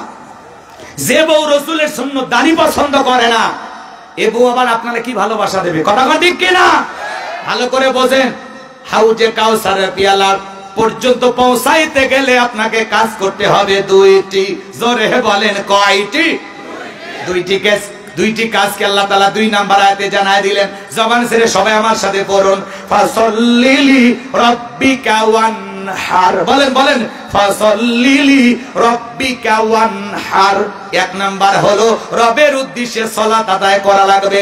নামাজ হবে একমাত্র কার জন্য? আপনি যেখানে থাকে আপনাকে সালাত আদায় করতে হবে। এই যে আমাদের বগুড়ার কৃতি সন্তান ক্রিকেটার, নাম হলো মুশফিকুর রহিম। আল্লাহু আকবার বলেন। কি সুন্দর, মুখের মধ্যে দাড়ি, মাথার মধ্যে টুপি। আল্লাহর বান্দা বিশ্ব ইজতেমায় হাজির হয়ে গেছে। বলুন আল্লাহু আকবার। এই যে মুশফিকুর রহিম, আমাদের যে প্রিয় ভাই, বগুড়ার ক্রিকেটার, চমৎকার একজন মনের মানুষ, অমায়িক ব্যবহার, কখনো মানুষের সাথে খারাপ ব্যবহার করে না। আল্লাহর বান্দা বিশ্ব ইজতেমায় গেছে, টুপি মাথায় দিয়ে ঘুরতেছে, মানুষের সাথে মুসাফা করতেছে, সালাম বিনিময় করতেছে। এমন দৃশ্য দেখে মনটা ভরে যায়। একজন খেলোয়াড় ক্রিকেটার কত বিনয়ী হয়, একদিকে খেলে আর একদিকে ধার্মিক খাঁটি মুসলমান আমাদের প্রিয় ভাই মুশফিকুর রহিম। কথা বলেন ঠিক কিনা? মুসলমান ভালো করে বোঝেন, আপনি যে জায়গায় থাকেন আল্লাহকে সিজদা দিতে হবে, আল্লাহকে ভুলে থাকার কোনো উপায় নাই। কথা বলে ঠিক কিনা? এই যে মুশফিকুর রহিম, যুবক তোমরা পছন্দ করো, ভালো না? ভালো না? কি চমৎকার মুখে দাঁড়িয়ে, আহারে জুব্বা পইরা যে লোকটা খেলা খেলে আবার দেখবেন মাঝে মাঝে জুব্বা পইরা মসজিদের দিকে দৌড়ে যায়, কথা বলেন ঠিক কি না? কি চমৎকার একজন ভাই বিশ্ব ইজতেমায় গেছেন, আমার প্রিয় ভাই মুশফিকুর রহিম বিশ্ব ইজতেমায় গিয়ে মানুষের সাথে সালাম বিনিময় করতেছেন, এক জায়গায় বসে নামাজ পড়তেছেন, কি সুন্দর ব্যবহার, আল্লাহু আকবার বলেন। একজন ধার্মিক লোক, কথা বলেন ঠিক কি না? একদিকে খেলোয়াড়, অন্যদিকে আল্লাহ তাআলার ইবাদত বলে না, কি সুন্দর মুখের মধ্যে দাড়ি। অনেক বন্ধু বান্ধব খেলে, তাদের দাড়ি নাই, কিন্তু মুশফিকুর রহিম মাহমুদুল্লাহ রিয়াদ এ ভাইরা কত চমৎকার, কথা বলেন ঠিক কি না?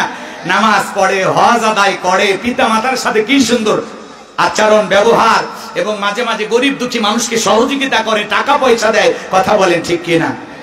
আমরা এই অমায়িক ব্যবহারের একজন মানুষ মুশফিকুর রহিম বিশ্ব ইজতেমায়, আল্লাহু আকবার বলেন। আমার ভাইরা দোয়া করব, মুশফিকুর রহিম ভাই সহ যত বাংলাদেশের খেলোয়াড় আছে আল্লাহ যেন সবাইকে মুশফিকুর রহিম ভাইয়ের মতো নামাজি বানায় দেন। জোরে বলেন আমিন, আরো জোরে বলেন আমিন। আমার ভাইয়েরা ভালো করে বোঝেন, দেখেন খেলার ফাঁকে ফাঁকে আবার বিশ্ব ইজতেমায় গিয়ে আমার ভাই তাবলীগওয়ালাদের সাথে মিশে গেছে, আল্লাহওয়ালাদের সাথে মিশে বয়ান শুনতেছে, তাদের সাথে মোলাকাত করতেছেন, তাদের সাথে সালাম মুসাফা করতেছেন। একজন মানুষ আল্লাহ রাব্বুল আলামিনের গোলামি করলে তার চেহারার মাধ্যমে বোঝা যায় সেই মানুষটা আসলে কতটা আল্লাহর গোলামি করে, কথা বলেন ঠিক কি না? ভালো করে বোঝার চেষ্টা করবেন। আল্লাহ তাআলা বলেন ফাসল্লি লিরাব্বিকা ওয়ানহার, এক নাম্বার রবের উদ্দেশ্যে সালাত আদায় করো।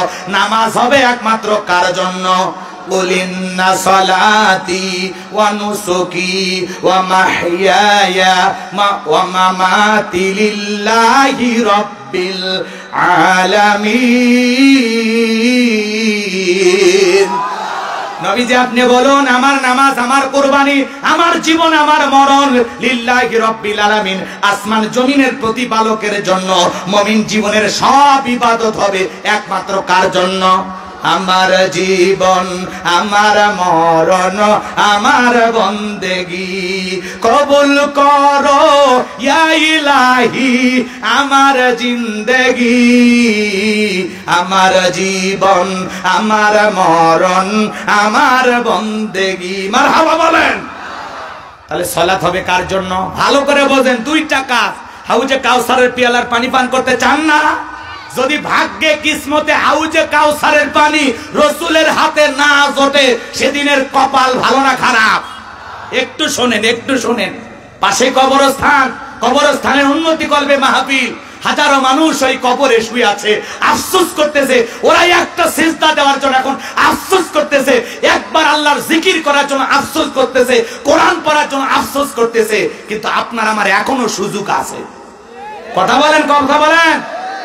এখনই যদি মরণ হয়ে যায়, আসুন, নিঃশ্বাসটা এখনো বন্ধ হয়নি, এখনো খাটিয়াতে চড়ি নাই, এখনো আপনাকে উলঙ্গ করে গোসল করায় দেয় নাই, এখনো আপনি সাদা কাপনে চকলেটের মতো মোড়ানো হয়নি, এখনো সুযোগ আছে আল্লাহর গোলামি করার। মসজিদের দুয়ার আপনার জন্য খোলা, যান মসজিদে যান, মালিককে সিজদা দেন, দিয়ে গোলামের মতো গোলামি করেন।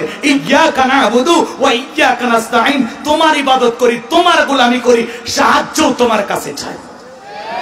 কার কাছে? কার কাছে? তাহলে ফাসল্লি লিরাব্বিকা, রবের উদ্দেশ্যে সালাত, সালাত হবে একমাত্র আল্লাহ তাআলাকে রাজি খুশি করার জন্য। ওয়াল্লাযীনা ইয়াবিতুনা লিরাব্বিহিম সুজদাা ওয়া কিয়ামা, যারা রাত্রি জাগরণ করে আমি আল্লাহকে সিজদা দেয়, পাঁচ ওয়াক্ত সালাত, এইটা তো ডিউটি, এটা তো পড়তেই হবে, এটা তো রবের বাধ্যতামূলক ওয়ার্ডার, কথা বলেন ঠিক কি না? পাশাপাশি রাত্রি জাগরণ করে রাতে 1টা 2টা 3টার দিকে উঠা আরামের বিছানা ত্যাগ করে, বিবির ভালোবাসা ত্যাগ কইরা, ঠান্ডা পানিতে ওযু বানাইয়া নিরালায় নিবৃত্তিতে যাই নামাজে দাঁড়ায় গেলেন।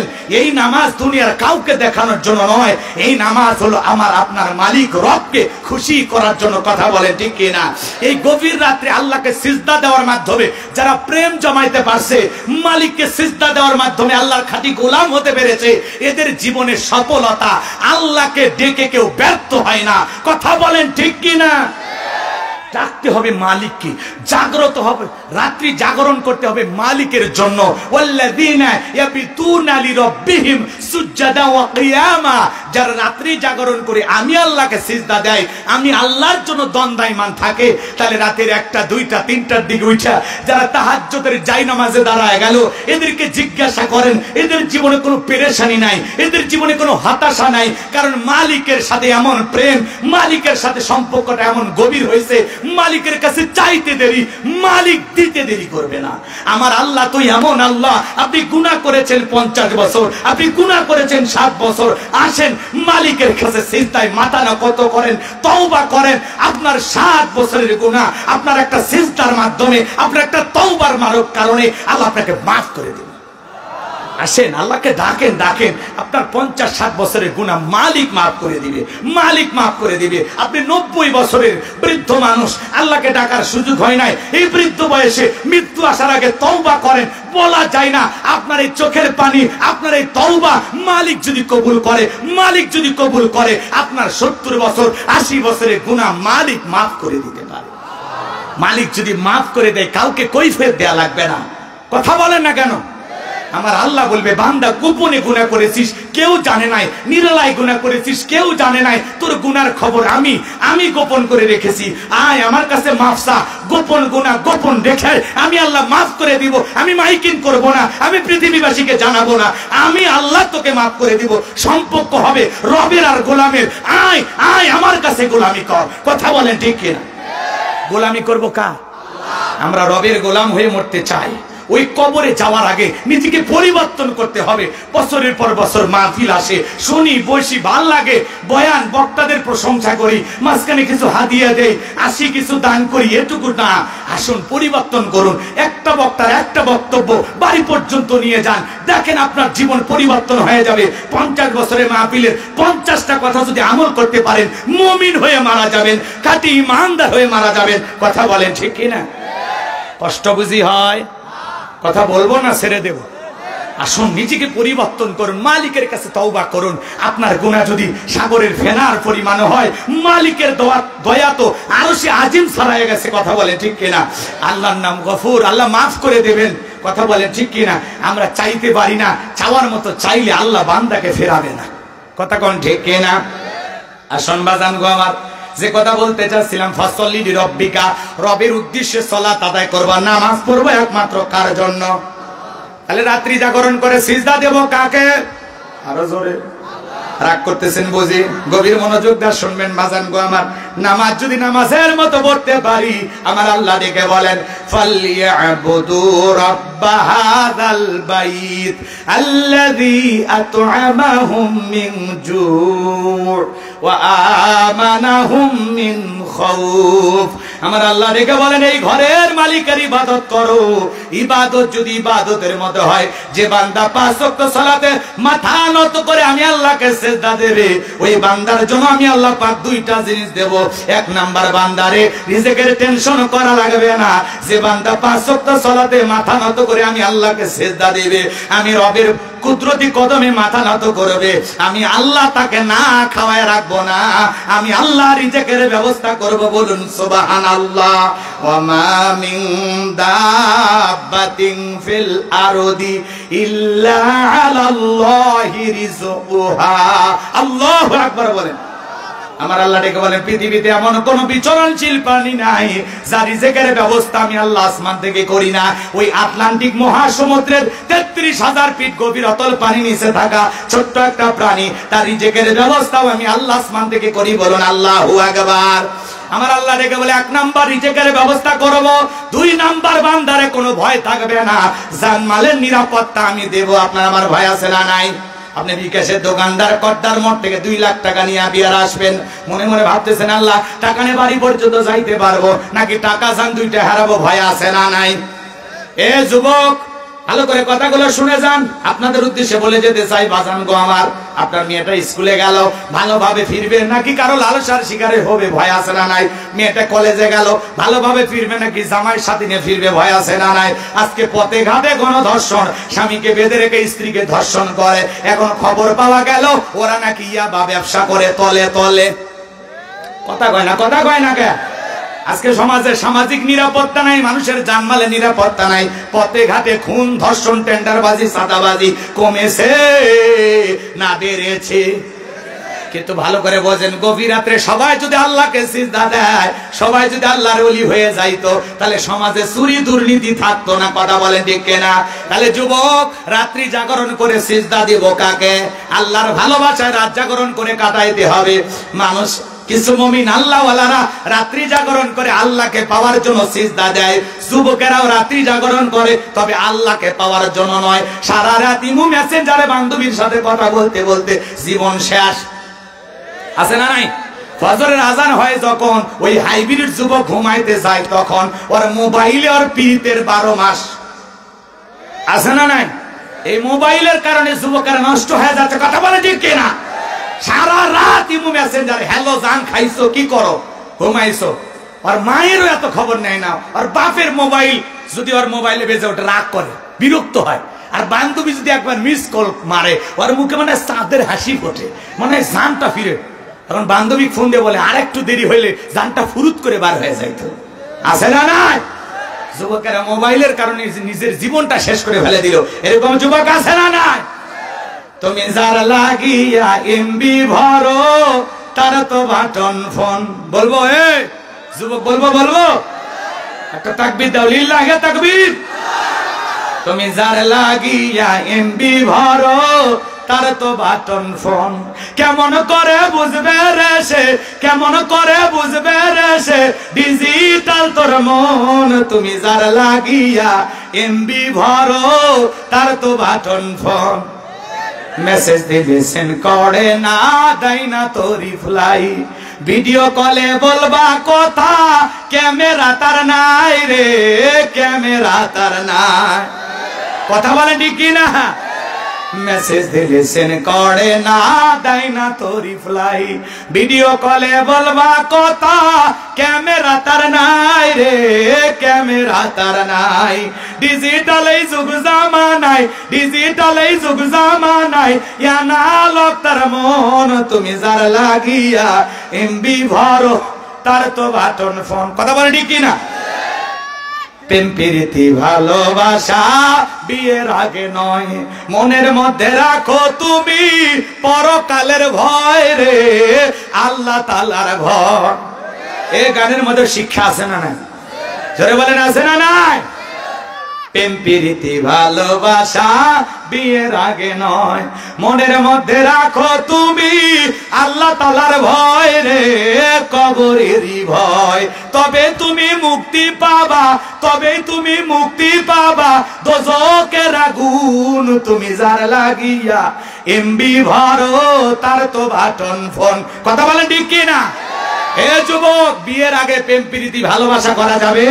পিতা মাতা পছন্দ করে বিয়ে দেবে যেখানে বরকত আছে। একা কামাতদারি করে বিয়ে করো না। 20 বছর বয়স বাড়িতে এসে বলে আব্বা, উত্তরপাড়া লাখিকে পছন্দ করেছি, রাজি থাকলে 1 চাপুন, না হলে 2 চাপুন। কথা কয় না কে? পিতা মাতা পছন্দ হয় না, বাধ্য হয়ে ওই মেয়েকে ভেঙে যা পালিয়ে বিয়ে করে। পরে 3 মাস পর ওর ভালোবাসা জানলা ভেঙে পালিয়ে যায়। মনে রাখবা, পিতা মাতার অপছন্দে অবাধ্য হয়ে প্রেম করে বিয়ে করবা। যুবক, প্রেম করে কেউ সুখী হয় না, কেউ ভালো জীবন থাকতে পারে না।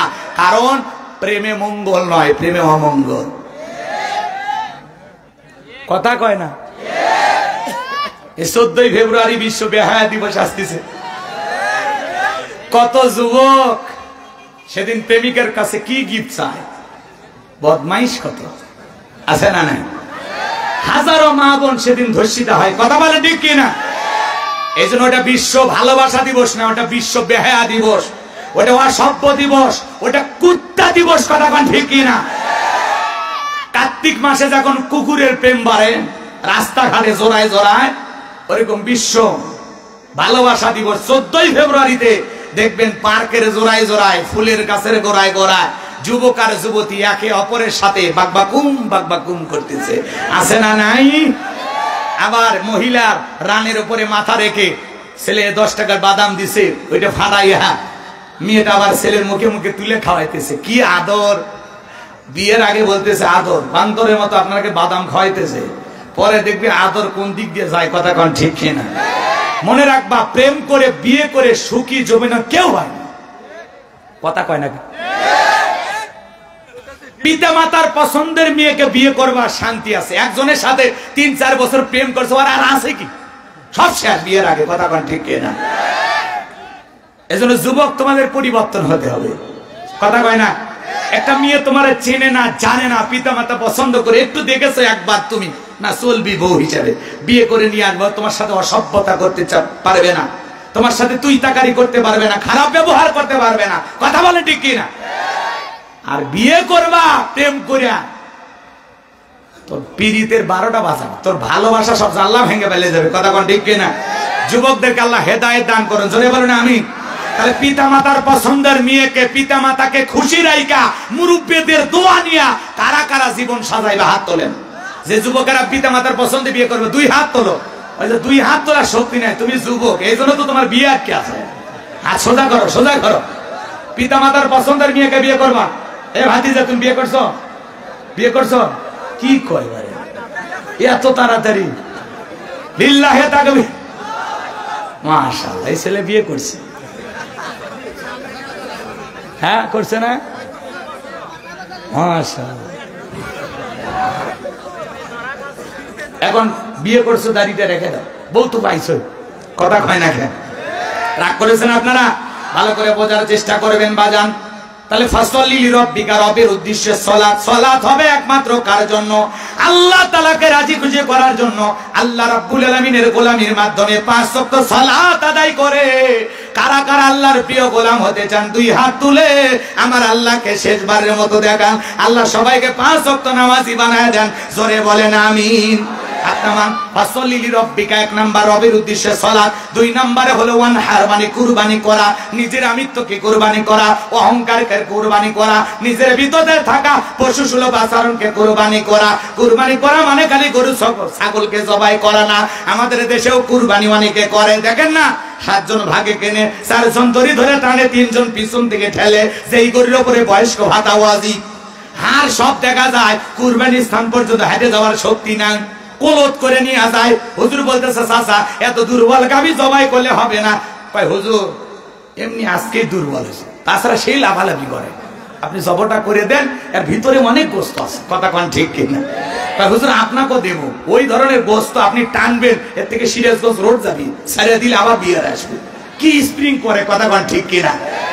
টানেও সেরা যায় না, কথা কোন আছে না? না এরকম ভাই, গাভী জবাই করলে এরকম দুর্বল গাভী না, তাসুরুন নাদিরিন, চমৎকার গাভী জবাই করতে হবে, আকর্ষণীয়, হুষ্টপুষ্ট, দেখতে সুন্দর। কয় টাকার কুরবানি আল্লাহ ওইটা দেখে না, আল্লাহ 3টা জিনিস দেখে। এই খেয়াল করেন, কুরবানি যারা দেবেন 3টা জিনিস খেয়াল রাখবেন। 1 নাম্বার আপনার নিয়ত সহি, 2 নাম্বার টাকা হালাল, 3 নাম্বার হলো নামাজি হয়ে তারপরে কুরবানি দেন, কথা কোন ঠিক কিনা? আপনি 2 লাখ টাকার গরু দিলেন, নিয়ত সহি, টাকায় ভেজাল, কুরবানি কবুল হবে না। কিন্তু 10,000, 15,000, 20,000 টাকার একটা ছাগল কুরবানি দিলেন, ওই ছাগলের রক্ত জমিনে পড়ার আগে আপনার নিয়ত যদি সহি হয়, টাকাটা যদি হালাল হয়, আপনি যদি আল্লাহর প্রিয় বান্দা নামাজি হয়ে কুরবানি দেন, আপনার ছাগলের রক্ত জমিনে পড়ার আগে আসমানের মালিক আল্লাহর কাছে কবুল হয়ে যাবে।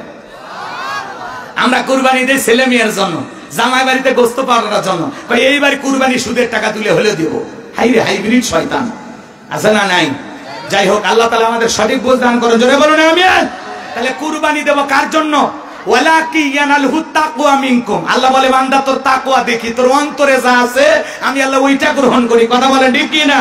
তাহলে আল্লাহকে রাজি খুশি করার জন্য কুরবানি দিতে রাজি আছি তো ইনশাআল্লাহ, আল্লাহ কবুল করেন, জোরে বলেন আমিন। আল্লাহ তাআলা বলেন 3 নাম্বার আয়াত, ইন্না শানিয়াকা হুয়াল আবতার। আল্লাহু আকবার। আমার আল্লাহ ডেকে বলেন, নবী গো, যারা আপনাকে লেজ কাটারির বংশ বলে, আপনি মন খারাপ করবেন না, মনের মধ্যে কষ্ট নেবেন না। ওই আবুল হাবুত ভাই সাইবা, ওদের বংশে বাতি জানো কেউ থাকবে না। নবী গো, আপনার কলিজার টুকরা ছেলে সন্তানগুলোকে শিশুকালে নিয়েছে, আপনি মন খারাপ করবেন না। আপনার কোটি কোটি রুহানি সন্তানকে আমি আল্লাহ জমিনে বাড়াবো, যারা নিজের জীবনের চাইতে আপনাকে বেশি ভালোবাসবে, বলুন আল্লাহু আকবার। তামাম পৃথিবীতে 200 কোটির মতো মুসলমান, আমরা সবাই রাসূলের রুহানি সন্তান, কথা বলেন ঠিক কিনা?